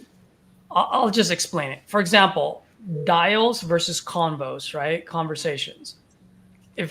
So the reason why I want dials and conversations, because if you have 200 dials, but you only have 10 conversations or 5, there's a big difference there. So that Dials means now answered conversations. That's right. So then each lever you get to see when you're looking at KPIs, like, what do I need to train on? What are my bottlenecks? You get what I mean? And so when I see combos, but you're not throwing any offers, well, you're not closing. That means you're too afraid to throw a number. Now I know what to train on. So for me, it's dials, combos, offers made, contract sent, contract signed. That's what I have. I do have talk time because I needed to work on my Hey, talk Jeff, time I was for a going to while. tell you about your property. So Sawgrass. I'm here's what I would say, though. Fresno. Give me a call. Let me let Alex finish. So what are KPIs? The first word in KPIs is key. The problem is, if everything's a key performance indicator, then nothing becomes key, right? It's like saying that everything's a priority. Well, which do I focus on? And so the way I look at it is, the more, I'm going to say this and then backtrack on it. So give me a second. But the more data you have, the better, but not if you don't do anything with it, right? Like, talk time is a good one. I'm not saying don't track that, but anything you track and don't implement, you don't do something with it, is useless information, right? So you can collect a ton of KPIs and get all this data and like, be all in your spreadsheets, but like if you're not making changes to your business because of that, then it's useless. I think talk time is super important because it's going to reflect on your contracts, right? Like if you have a really high talk time and no contracts or dead offers. So I have dead contracts, dead offers, closed contracts, offers. So obviously the amount of offers you have, you can see how many dead offers you got out of that. And then in the beginning, right, you want to count how many people answered and either said nope, not Kelvin, interested. this is Alex. Wrong number. Wrong number. Kelvin? Answered, Yeah, what number? conversations, dials, and talk time. Those are all super important because they all reflect on each other. Exactly what Caesar and Ari were saying. Is Alex on a call? I don't think so. He said it was the wrong number. Yeah. Gotcha. But yeah, so I think like, I know that's not whoever asked the question of what are the KPIs is not a great answer because we didn't give you like track these 3 things and then you're golden. But what I would say is that think about it like this. Basically, what's your outbound? Like what's your first action? Okay, which is either calls. How many outbound calls did you do? How many people answered? Something of that sort.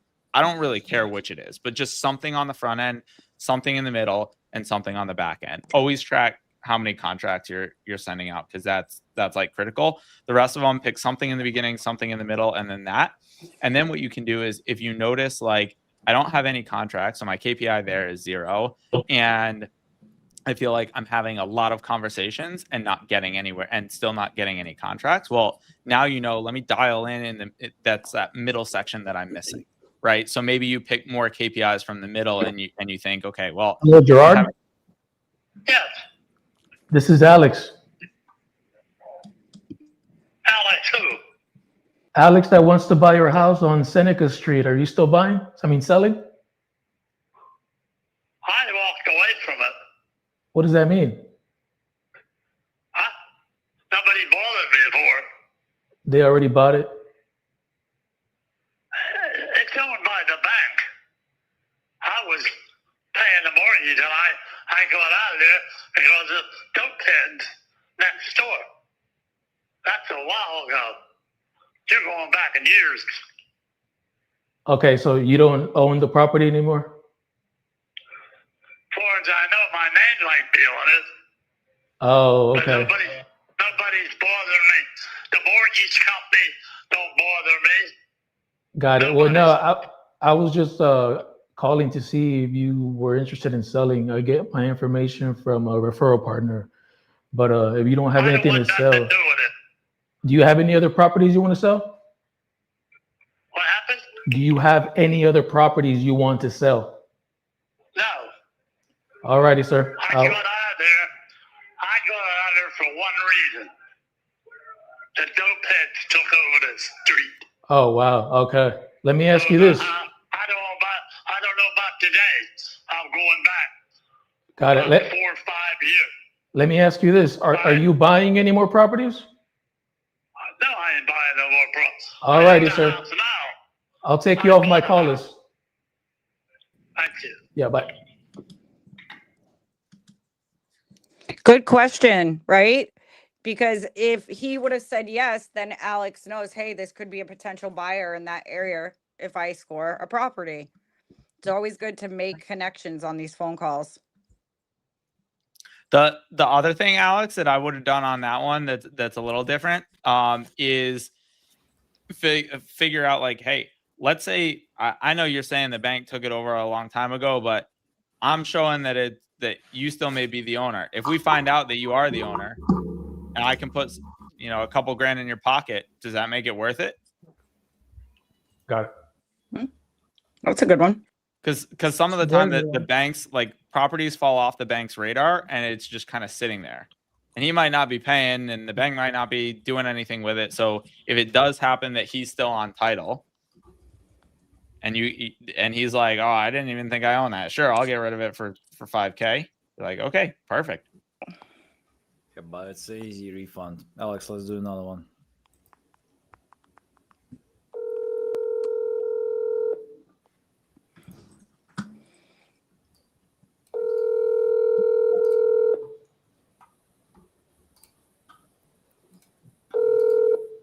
Hello? Hello, Melissa? Nope. You're not selling the property on Pauline Ave? I don't know what property that is. Paulina? Pauline Ave. Pauline know. Avenue. I'm Kim.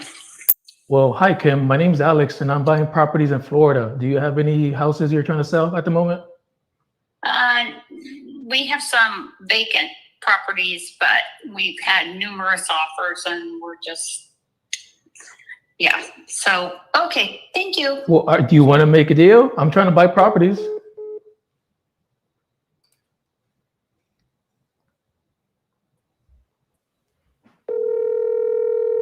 Yes, calling again.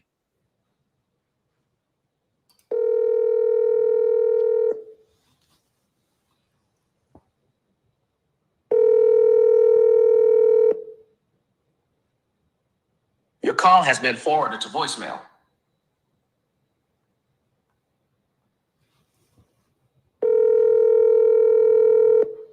It was just bad service. That's why.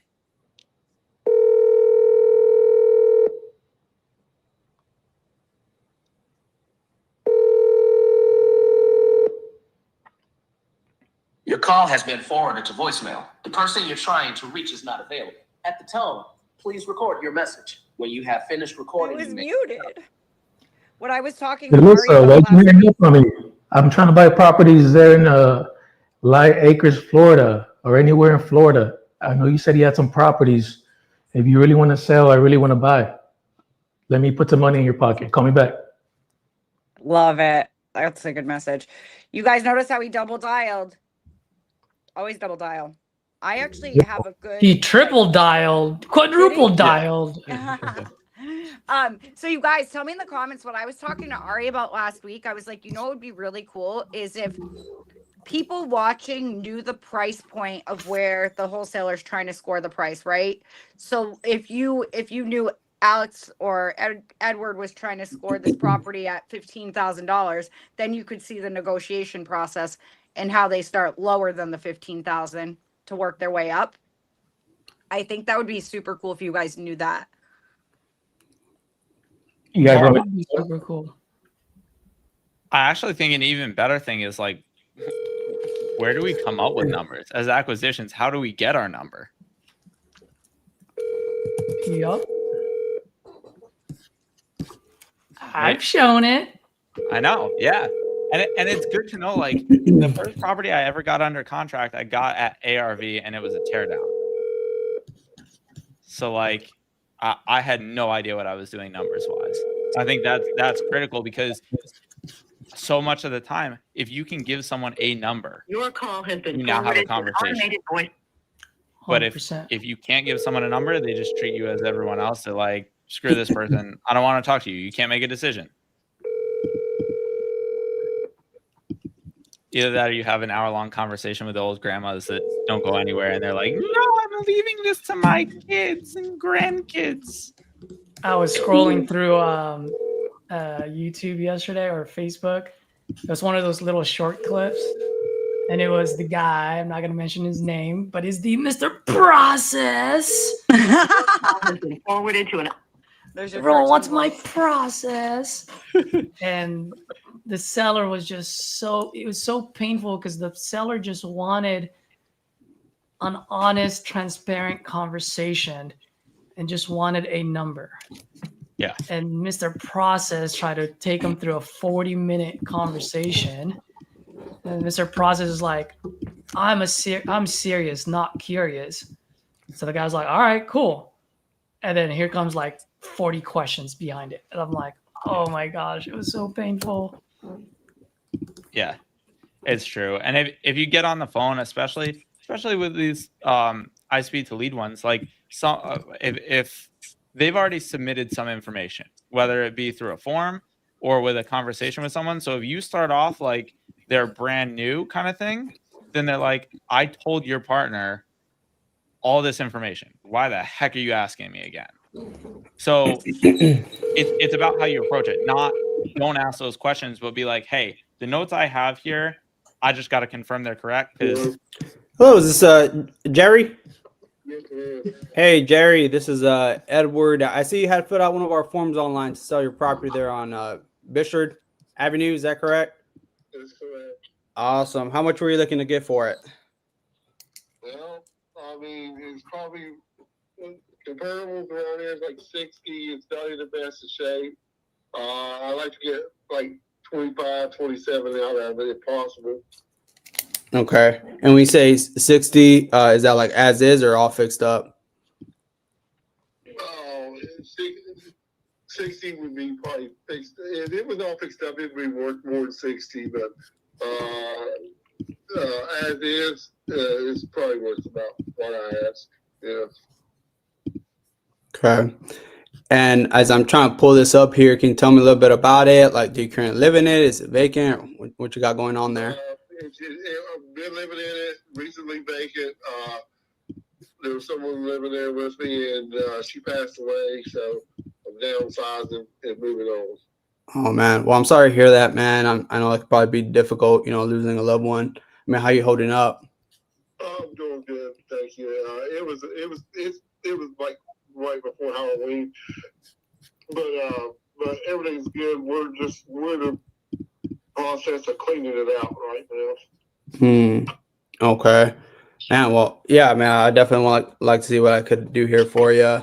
And you say you're currently living in it right now. Where are you headed to now? About an hour away towards Wheeling, West Virginia. Oh, okay. Okay. And you already had like a place lined up and everything once you sold this? Yeah, I have a place lined up whether I sell it or not. I mean, I don't have to sell it. I just want to sell it, Oh, you want to sell it? Yeah. Oh, okay. It's not that I have to. I mean, I can leave it there, but it'd be fine. But it also like it's 2 lots also. It's the house with the extra lot. Okay. Okay. And bear with me because I'm pulling it up here as we speak. Now, I mean, can you tell me a little bit about it as far as like, because I know you mentioned it's been vacant, right? Only 2 weeks. 2 weeks. Okay. Yeah. Okay. Okay. How much work did? I mean, if someone wanted to move into it, it wouldn't take a whole lot. But if someone wanted to fix it up and stay there without having any issues, it's probably gonna take a good bit of work. I mean, I've stayed in it two nights ago.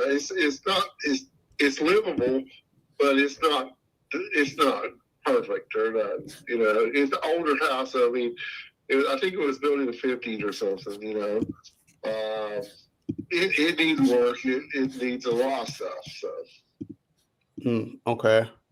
And it does have a new like outside electric breaker box. I mean it's not brand new. I mean I put it in 2019 when I got the place, and we did away with all the water pipes that was in it, and has a newer water heater, and it's all electric. It has heat and air conditioning. Air conditioner still works. I don't know what else. Like I said, it's not a gym by any means. Okay, so it's livable, but maybe some cosmetic kind of work that it needs. Yeah. Okay. Okay.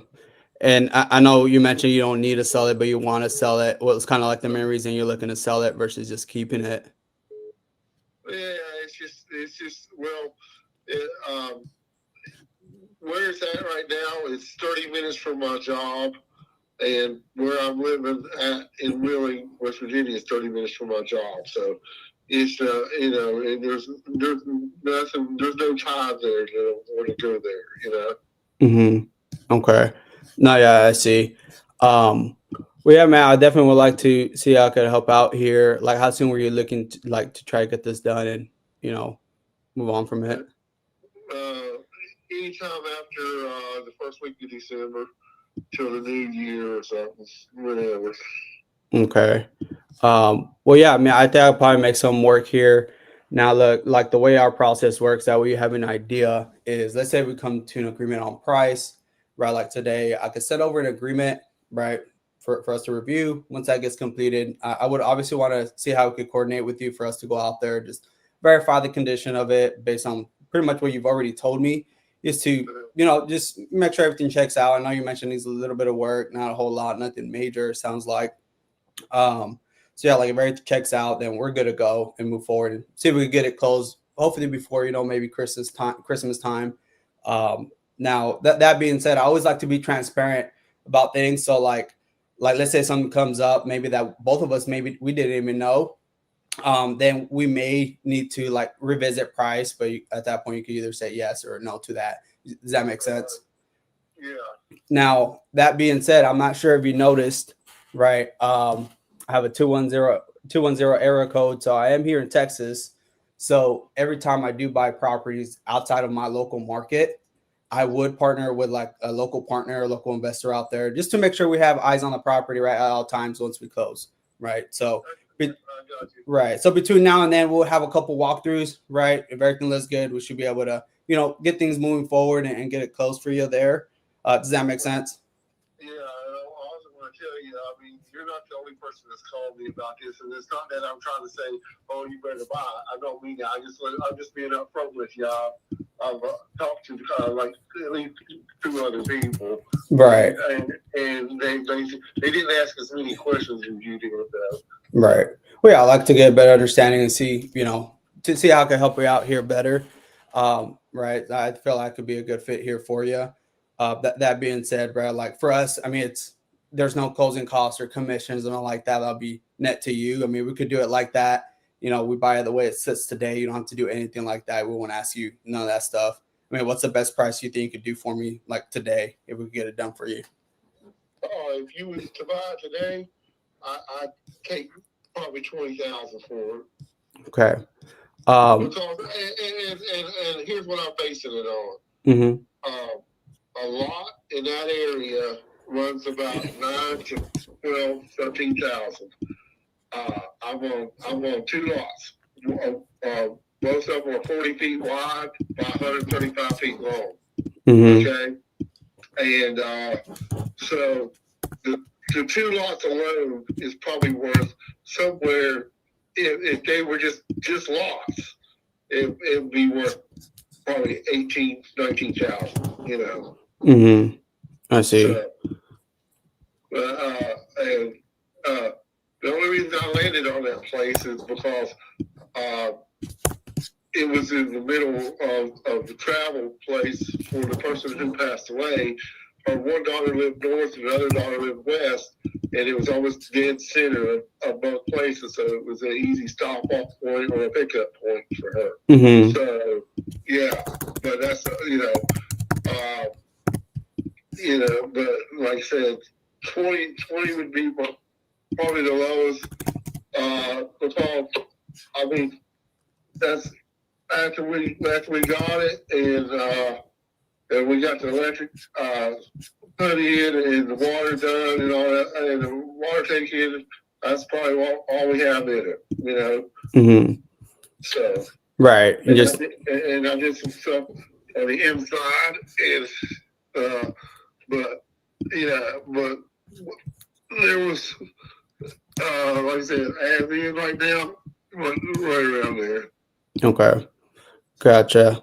All righty. Well, yeah, like I said, I could probably get this done here. I see you, you filled out our form here online. What I could do next, I could draft up the agreement, for the 20,000, send it over to you. We could go over it just to make sure I didn't miss anything there.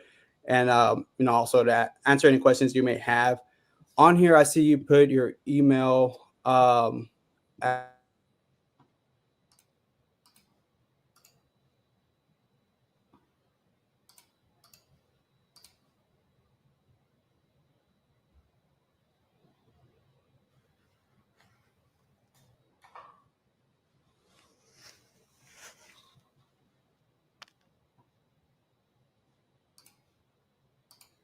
Couple minutes. 1 second. So you're already out there, like to the other place? Yeah, I have. Yeah. Right now, like I said, the day after Thanksgiving, which is next week, we're getting a dumpster and we're cleaning it totally out. So. So, except for any appliances or whatever. Right. Okay. Gotcha. What's kind of your plans once you sold this one? Just hang out for a while, see what comes up, Let's see. Okay. Well, let me ask you this. Did you think you were going to get your house sold today? No, I didn't think so. Yeah. I look forward and, working with you here and see it, get this done for you. Give me just a couple more minutes while I write this up, and it should be in your email here soon. Okay, so just bear with me. Right. And are you the only one like on deed? Yeah, I'm the only one on deed. Okay. So make sure I put that on here correctly. Yeah.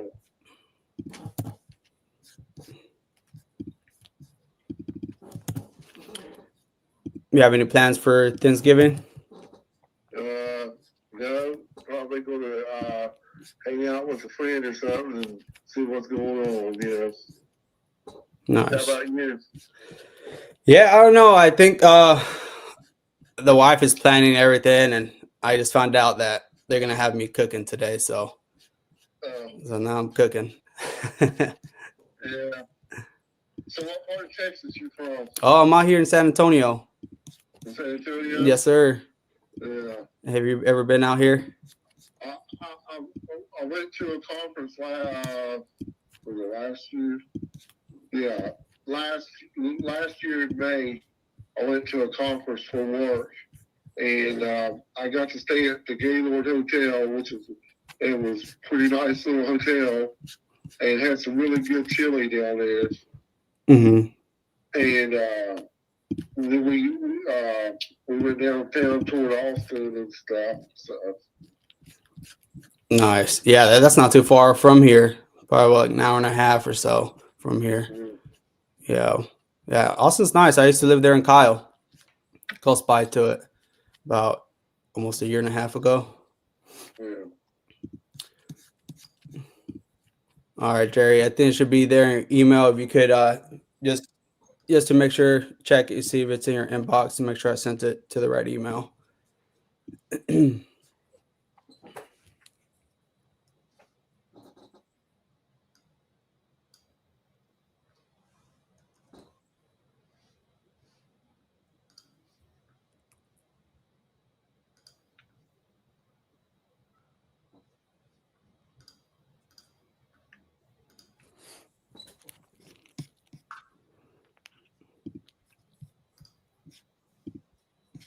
Yeah, it's in my email.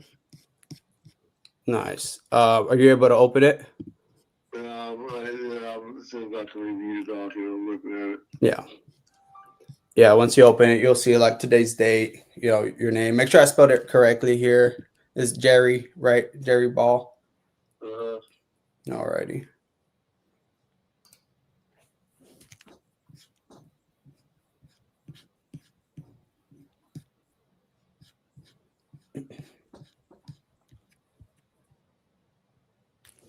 Yeah, take a look at it. Let me know. Like, make sure I spelled it.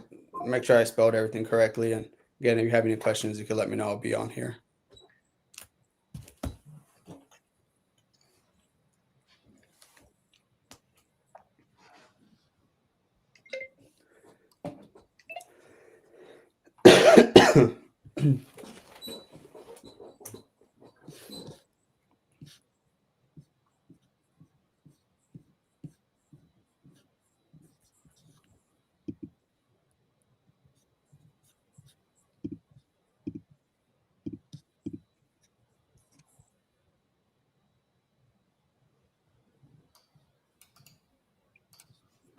Hey, Edward, while you're doing that, why don't you mute? And Alex, why don't you start trying to get some dials in? Okay. Yeah, I'm muted. Okay, cool.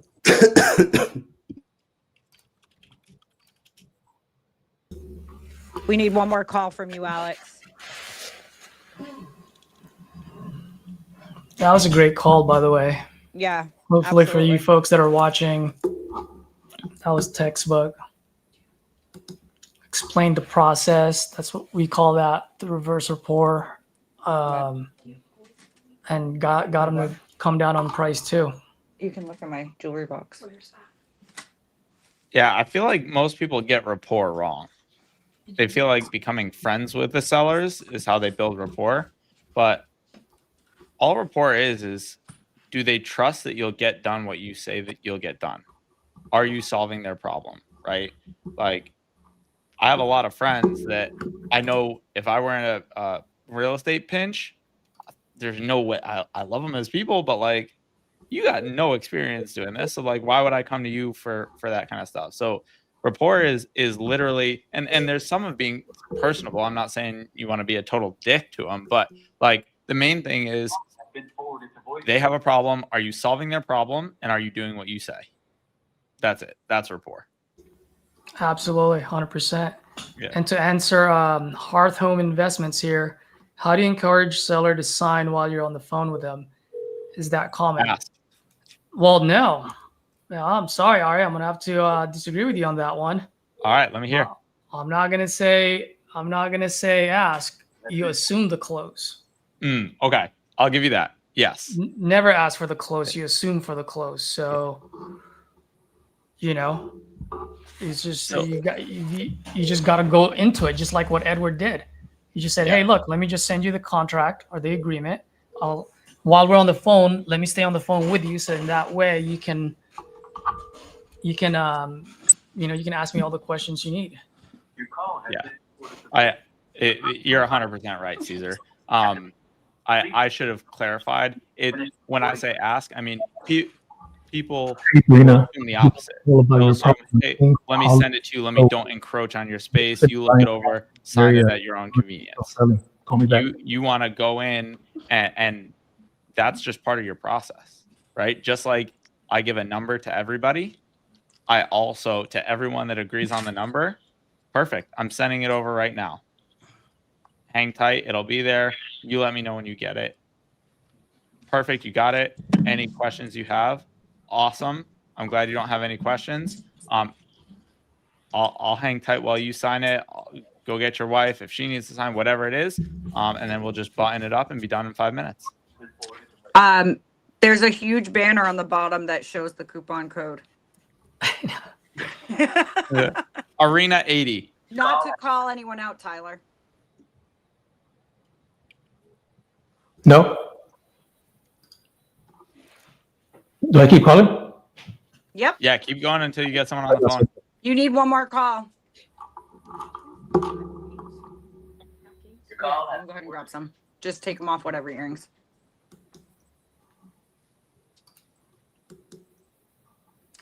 Tell us in the comments too. Have you guys ever sent a contract over and not done, it with them over the phone, had them sign over the phone and just sent it to them and then they never signed, right? Because I think that, my hands got to go up too, because I think all of our hands, Caesar, I'm sure that's happened to you. 100%, yeah. Yeah. So that's why these guys are saying if you can do it on the phone with them right then and there, there's no excuse. And you know what's stupid too is I have one right now that's in that position, and there were one. It's okay, Tyler. This is Alex. I was calling you about your property on Star Sapphire Drive. Okay, what's your offer? Well, Because I don't want to go through all that rigmarole stuff. I won't waste your time. How much you want for it? $385. Is it in good condition for me to Just flip and put back on the market? It's super condition. Super condition. You said 385? That's right. Because I'm not giving away my property. That's your property, that's your price, that's your price. I'm not here to convince you. I'll just let you know if that's something I can do or not. Hold on a minute.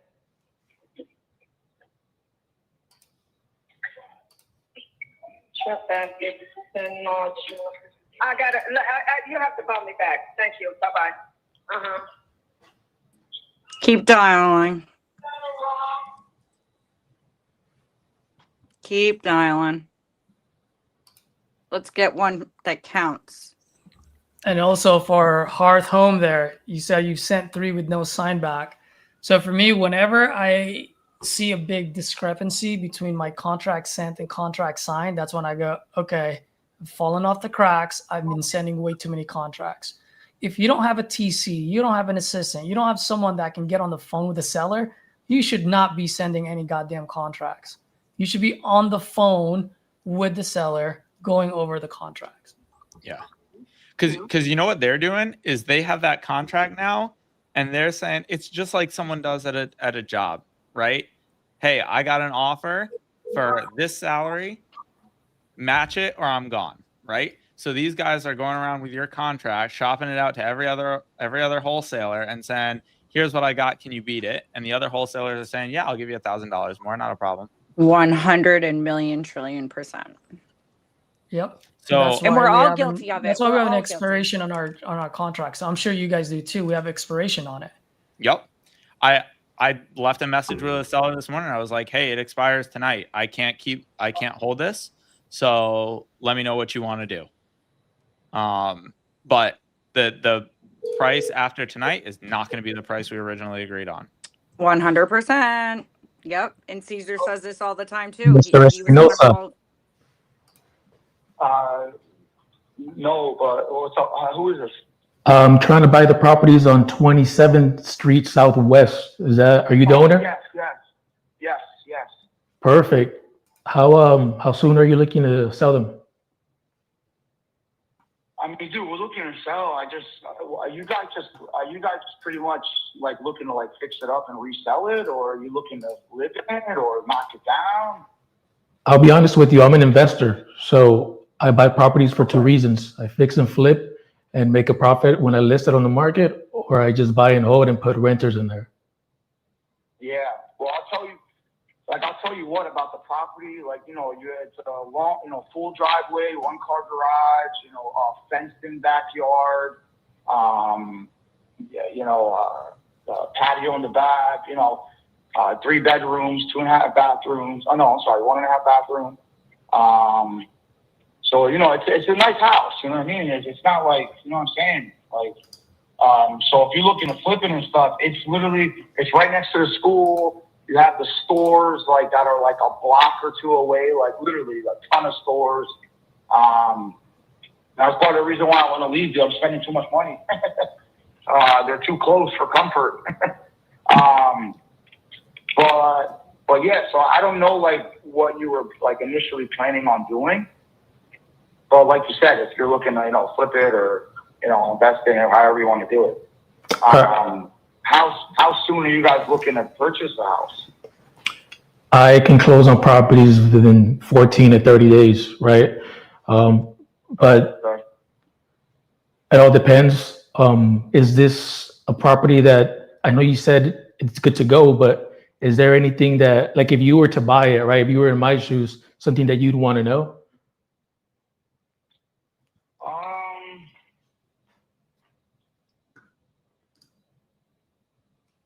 I think. I mean, not really, dude, to be honest with you. I mean, maybe, it's oil heated. The furnace is oil.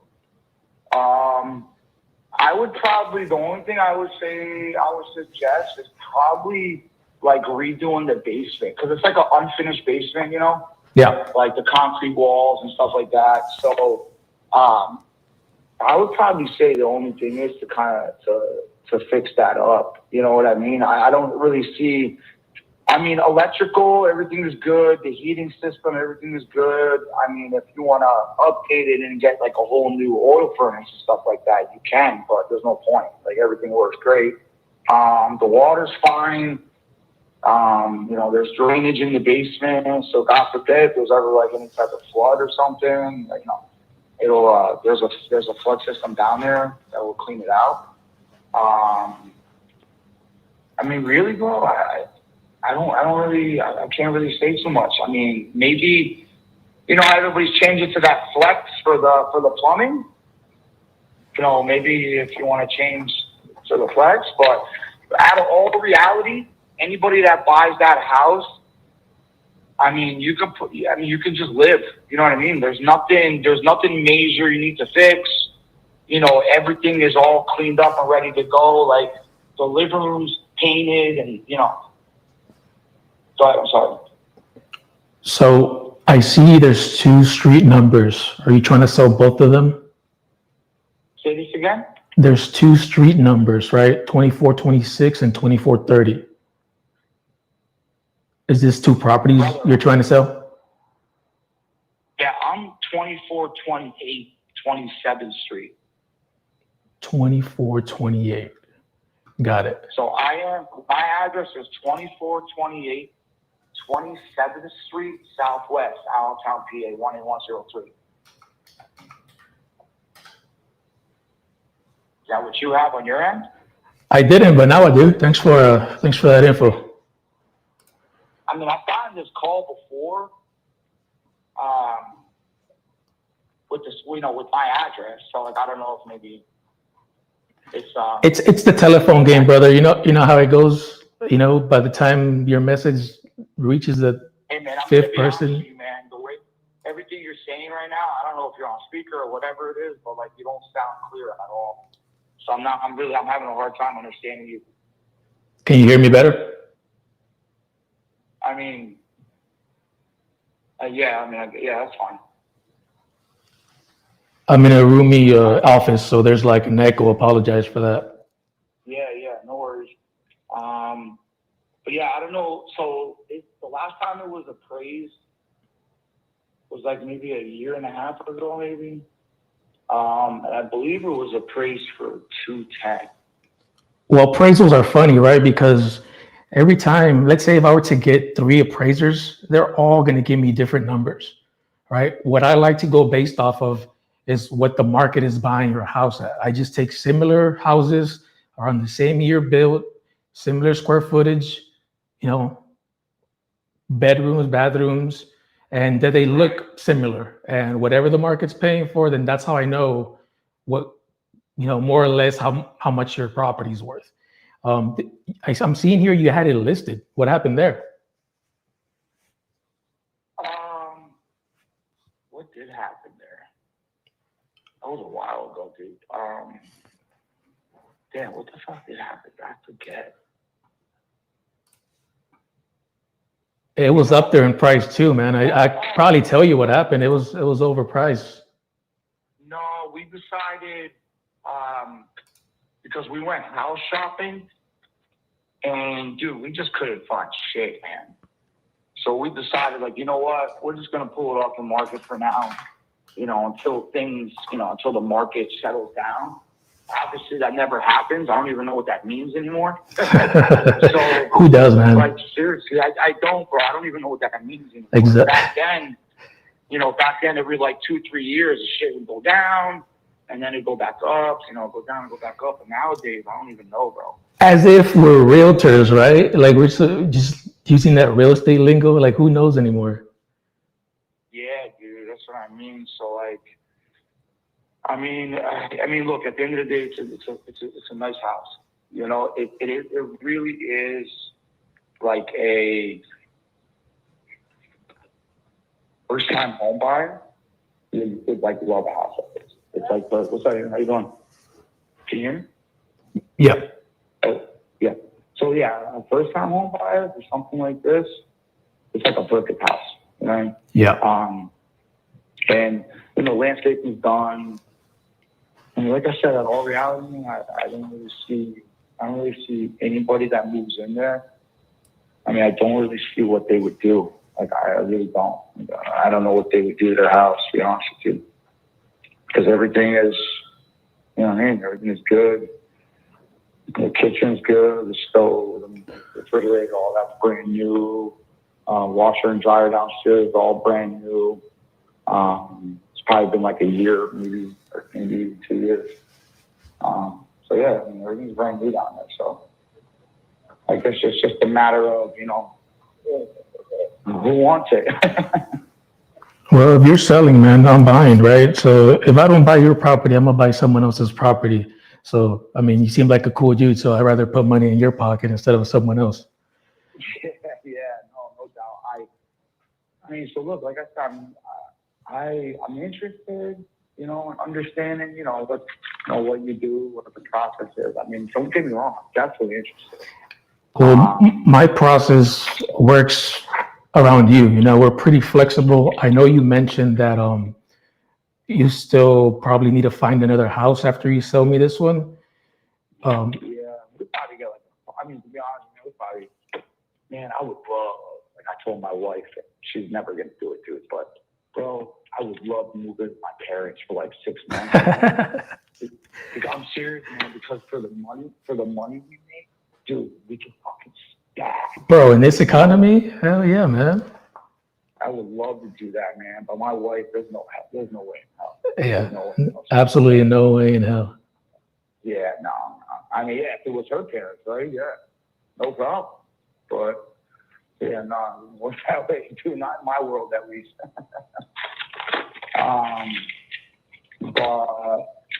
But yeah, I mean, look, we can continue to have a conversation. I don't know what the next step is, but no, I mean, I'm willing to make a deal with you. You know, is this something that you're seriously thinking about doing? Because if that's the case, you know, we can be very flexible with the timelines, and we'll give you like a 60, 90-day close to give you enough time to look for another place. And even I can help you. You know, I'm a real estate guy through and through. Yeah. Well, I'll tell you what. So I think like what happens after, we're not really too worried about. I think it's more of like what we're getting off of the sale. You know what I mean? Yeah. Well, tell me this: how much are you looking to walk away in your pocket? Forget the cost of the house, what it's worth. How much do you need in your pocket? What would make you feel comfortable moving forward? You mean like overall total price for the house? Yeah, like no, like I close whatever you walk away with in your pocket at closing table.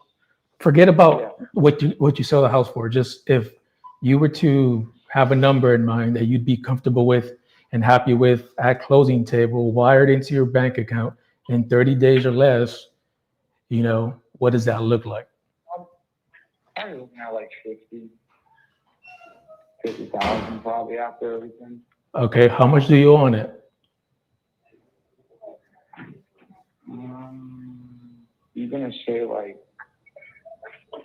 110 maybe? I mean, look, man. Yeah. I mean, that makes sense. I'll probably walk away with more, honestly. Yeah, that's even better, because if you only owe 110 and you only want 60, brother, I can buy this thing at 170 all day, you know, and even help you look for a place to get into. Yeah. So initially, the asking price, like, well, I mean, if I would sell it, dude, I would sell it like 190 or like 200. So that would be, because I think that was always like what we had planned, was always that number. And I mean, don't get me wrong, we did have an offer a while ago when we were like selling the house, like we were actually selling it. It wasn't like someone like you was an investor. And at the time they offered us 225. But again, the problem was at the time my wife was like pregnant, and I don't know, there was just like a lot going on. So, and nowadays, I mean, houses are selling like crazy, like too much, like they're selling for way too much.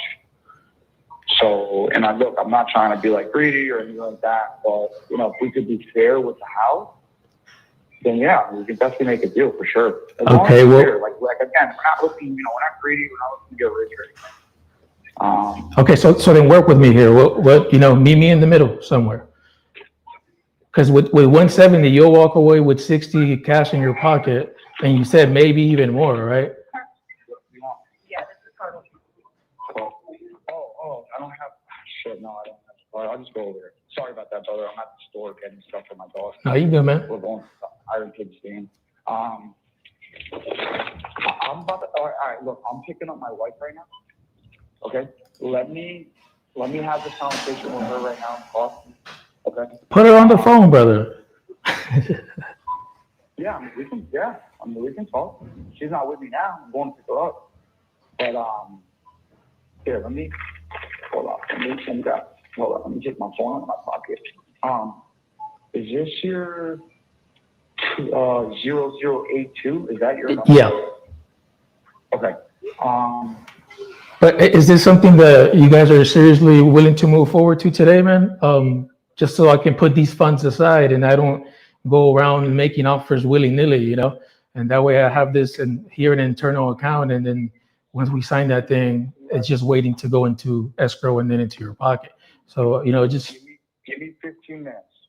I'll call you right back. Give me 15 minutes, all right? all right. Literally, give me 15 minutes. I'll call. Well, I can't do nothing now. I have to pick her up. Yeah, no worries, man. I wouldn't be safe, bro. I don't want you to, crash. It's because then no one wants that, brother. I'm checking out at the store right now, and then I'm going to pick her up. So right away, bro, I'll call you. Give me 15 minutes, all right? Yeah, for sure. I'll be here, bro. I'll wait for your call. All right, bye. Bye. Alex, you're killing me, Smalls. Did you read my messages? Yeah, I did. Am I on the right Addy? It was the So the one that I just sent you a picture of, if you can lock that up for 190, do that all day. yeah, I know. That's why I anchored at 170 because I knew I had room to go up, and it'll be a massive spread. Like that's a freaking deal. Like you'll make a shit ton of money on that. I know. I saw. That's why I told you to verify that address with him and make sure you guys were talking about the same property, because he was talking about one other property and then that property. So I didn't know which one. It was 2428. Okay, so I wasn't on the right property. No, It's okay. We were about to get something locked up in Maine for a killer price and then found out it was in Missouri. So wait a second, Alex. Yeah. You texted me two addresses up above. So that first one that the first address, everything I sent you, that's about the first address. The second address, I kept saying, send me the correct address. Send me the correct address. You feel me? So give me a call after this is done. Yeah, because he confirmed it was 2428. Okay. So we got some scores here. Yeah, I want to so know who wins $1,000. That was a really good call, by the way, Alex, while we're waiting for Yuri. Heck yeah. Really good call, bro. He called me, bro. If I were to nitpick one thing, and it has nothing to do with this call, but like for future calls. Yeah. When you said the 60, right? The 110 and the 60, I think I would have just given him one more question to say, if I can put $60,000 in your pocket, you want to move forward today? And then I would just act a little bit going like, let me just run my numbers. I think he jumped on that 170 way too fast, and that's why he started backtracking. So for me, I would have just confirmed one more question just to confirm that he's good to go with 60. And then I'd be like, let me just resharpen my pencil, see if I can make that work for you. Yeah, I admit I got a little excited there. Yeah, that's the only thing. And I'm only calling it out too because I know you know, but I'm calling it out for the people that are watching. Yeah.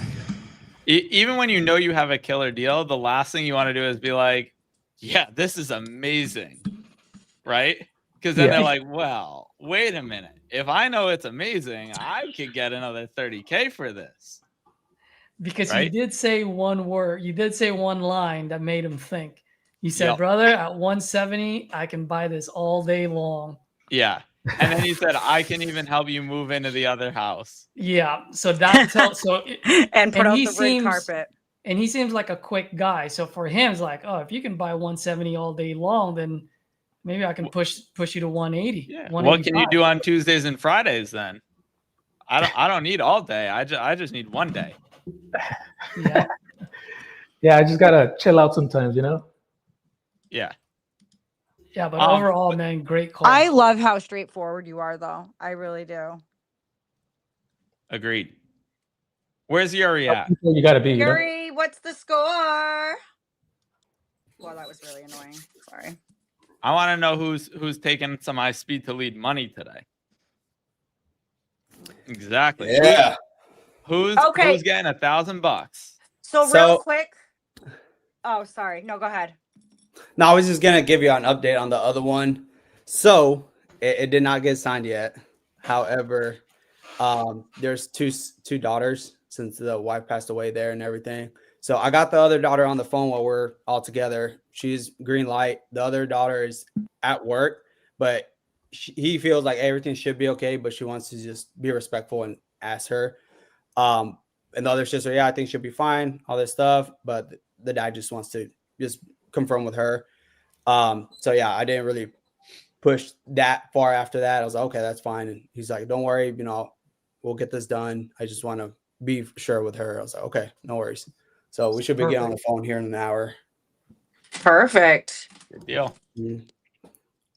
So maybe Edward and Alex, you both have conversations that are coming up in shortly. Maybe come back to this video and comment how it went in the comments so people can read back. Mm-hmm. Yeah, absolutely, for sure. I like that. All right, where's Yuri at? Yuri's tallying it up, so give him a second. All right. So the first address was from the person I was calling before, right? And then the one for this one, it's in PA, the 2428. Okay. Either way, yeah, I had looked at that one as well, and I was like, either way, you're good at that number. Yeah. So you're good. Like that will be a good deal. Cool. I love that. I want to know how you do. That's gonna be like a $50K assignment fee.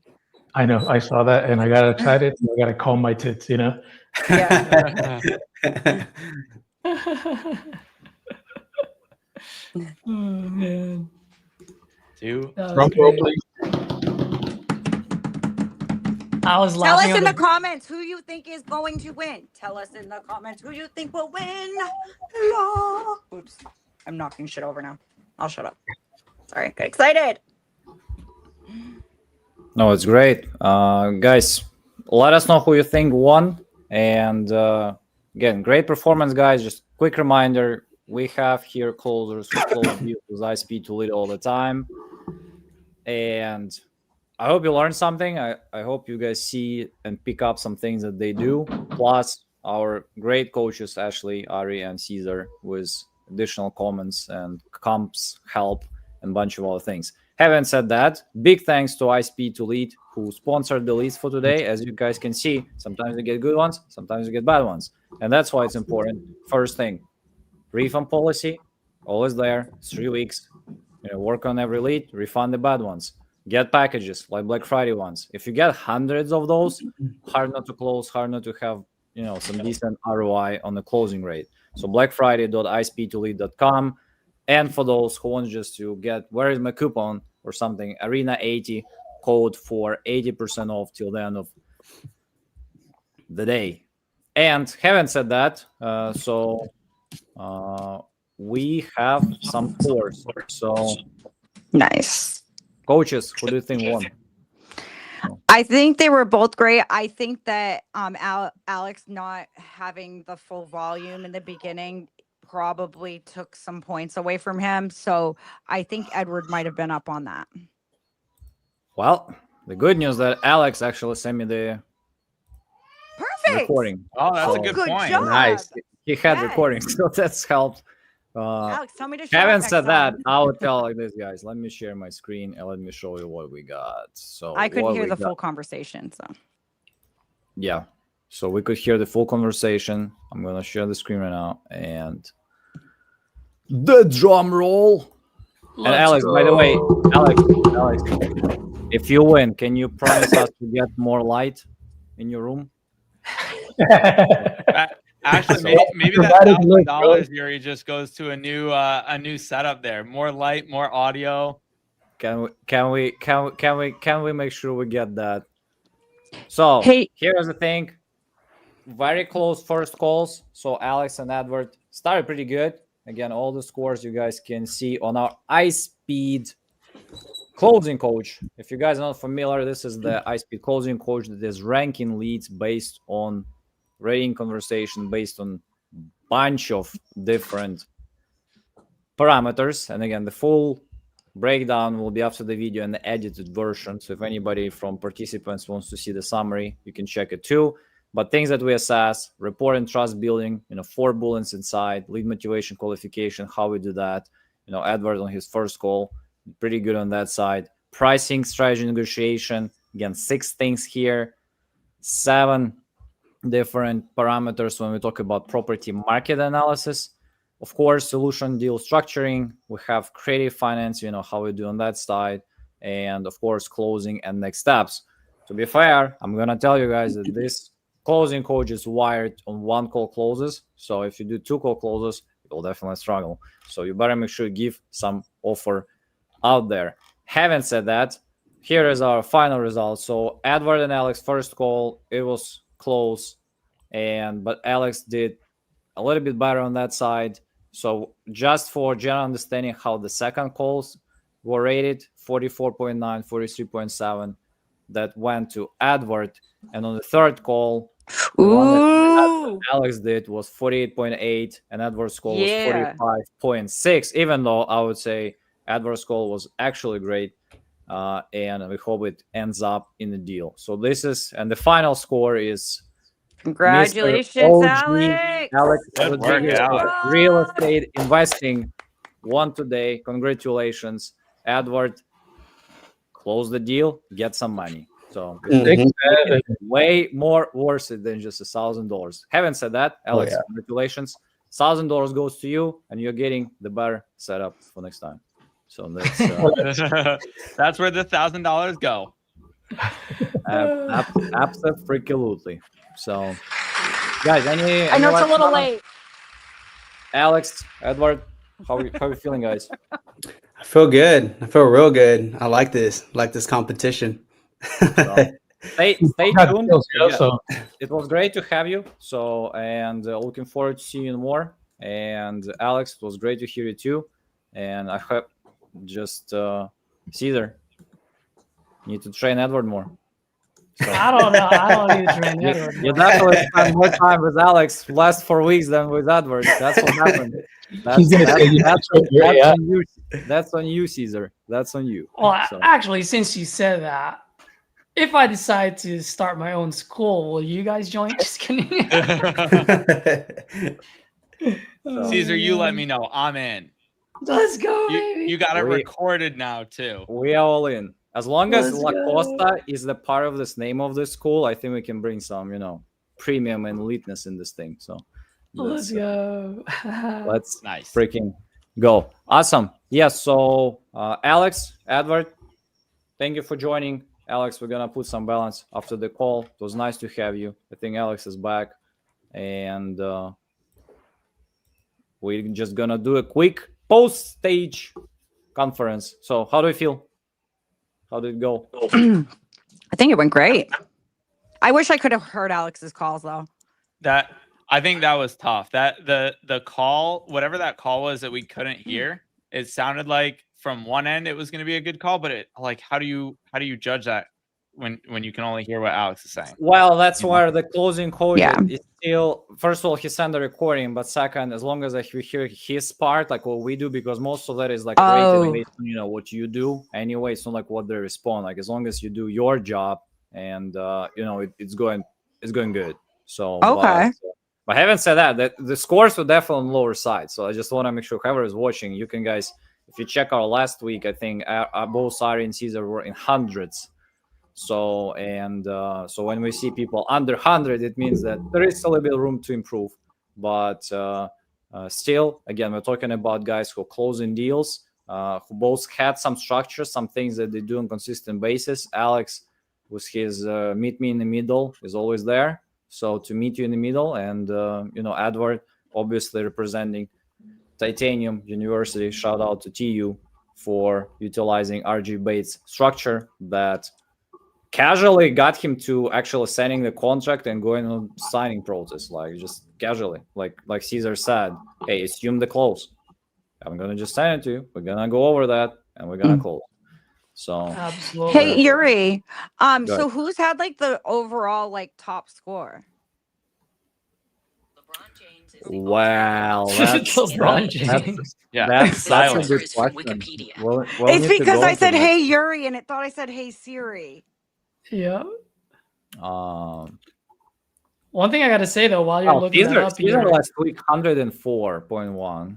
How much? Let's go. No, I don't know if it's the 104. high, but Caesar had 104, so it was. I thought you said 100 304. I was like, what? No, it's 104 for Caesar versus 102 for Ari. So, for example, Ari would win today, for example, if he'll be today.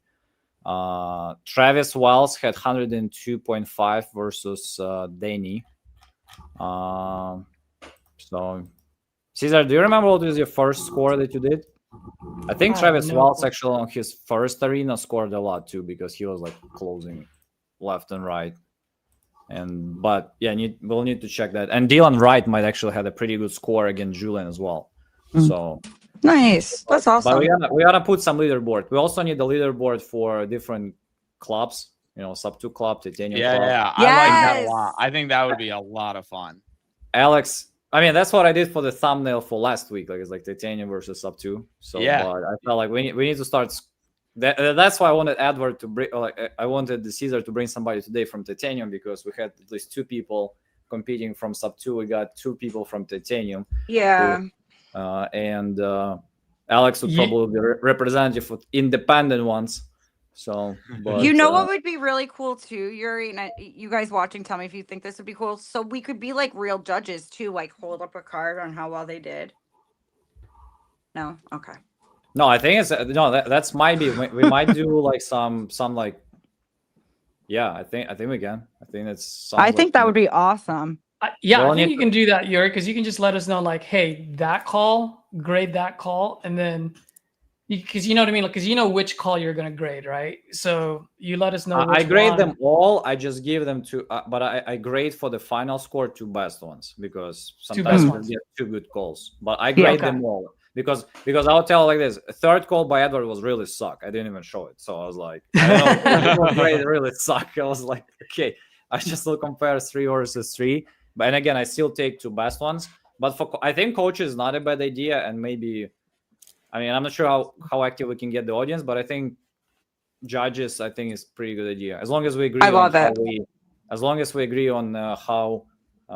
Which things we score on, and probably should be the same as like probably should be the same scores as same parameters like maybe closing coaches scoring.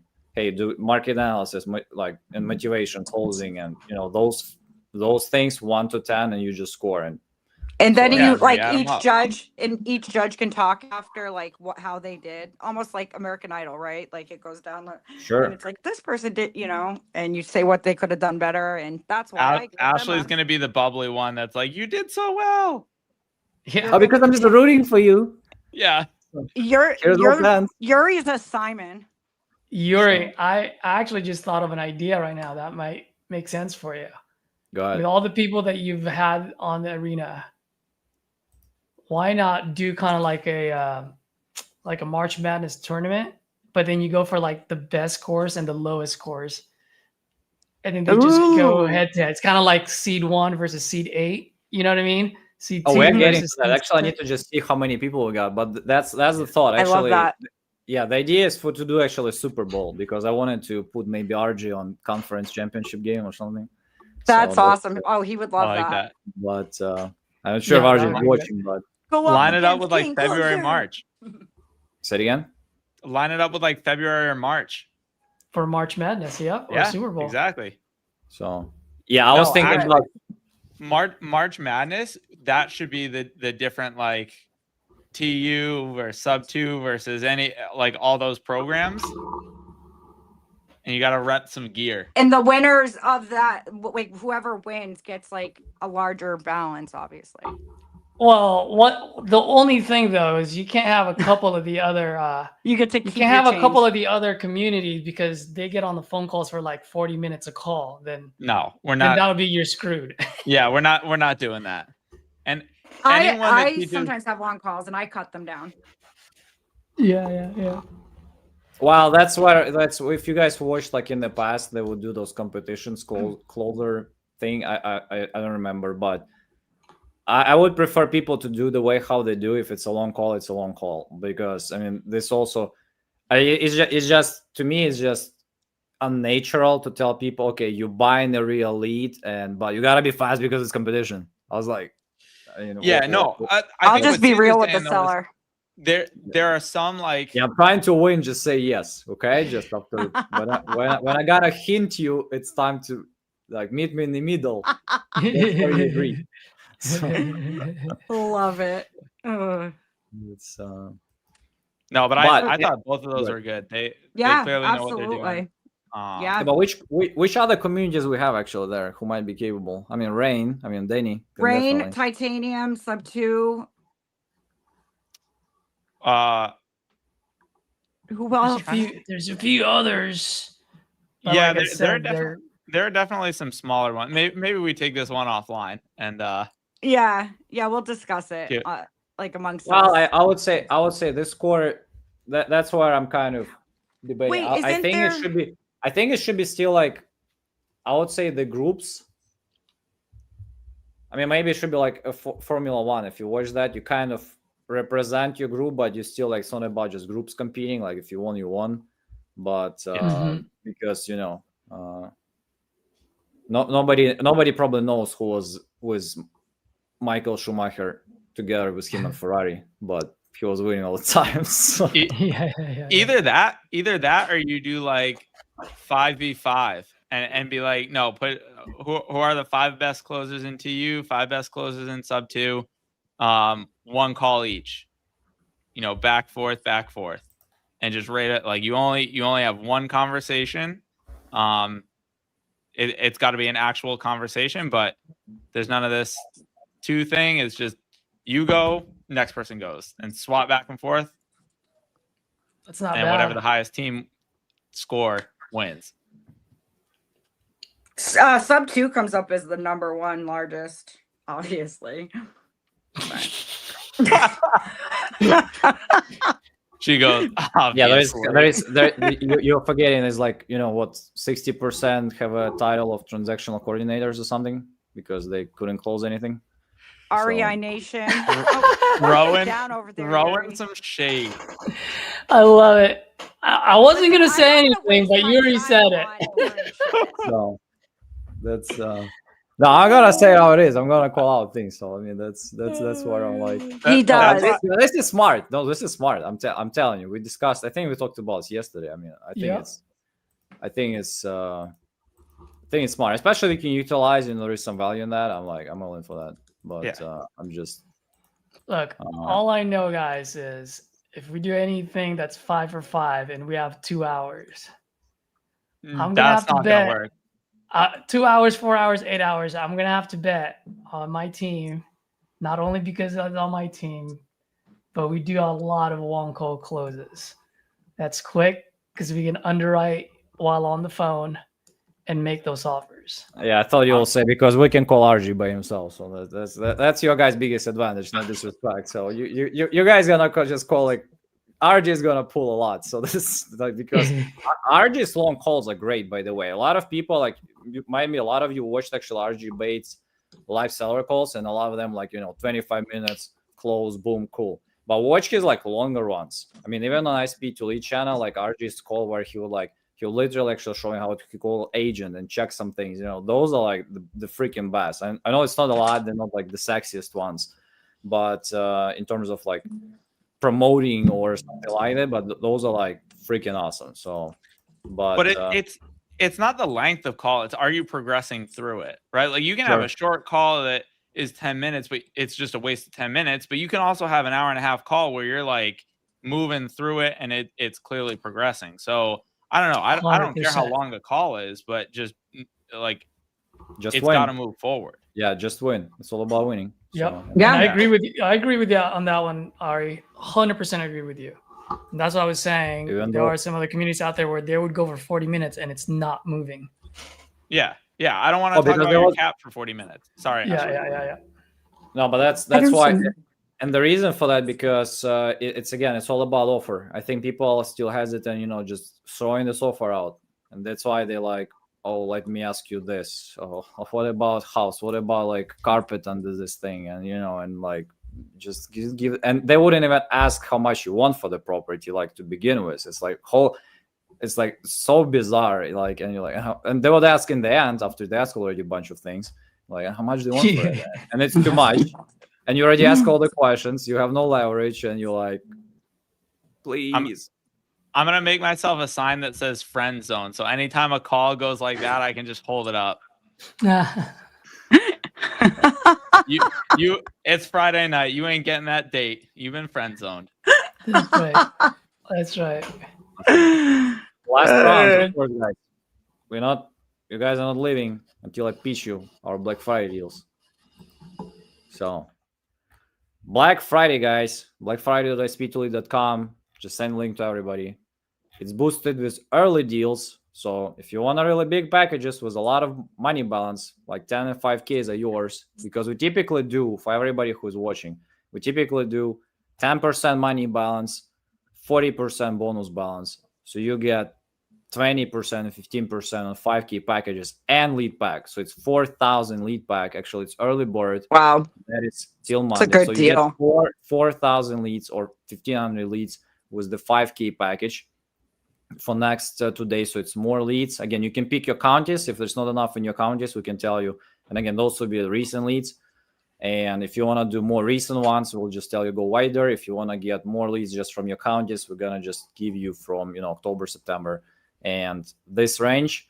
There are smaller packages, of course, as well. So Maverick so far been more popular one because it actually has still $1,000, even though you 1,000 lead pack, even though, it has a little bit less money balances.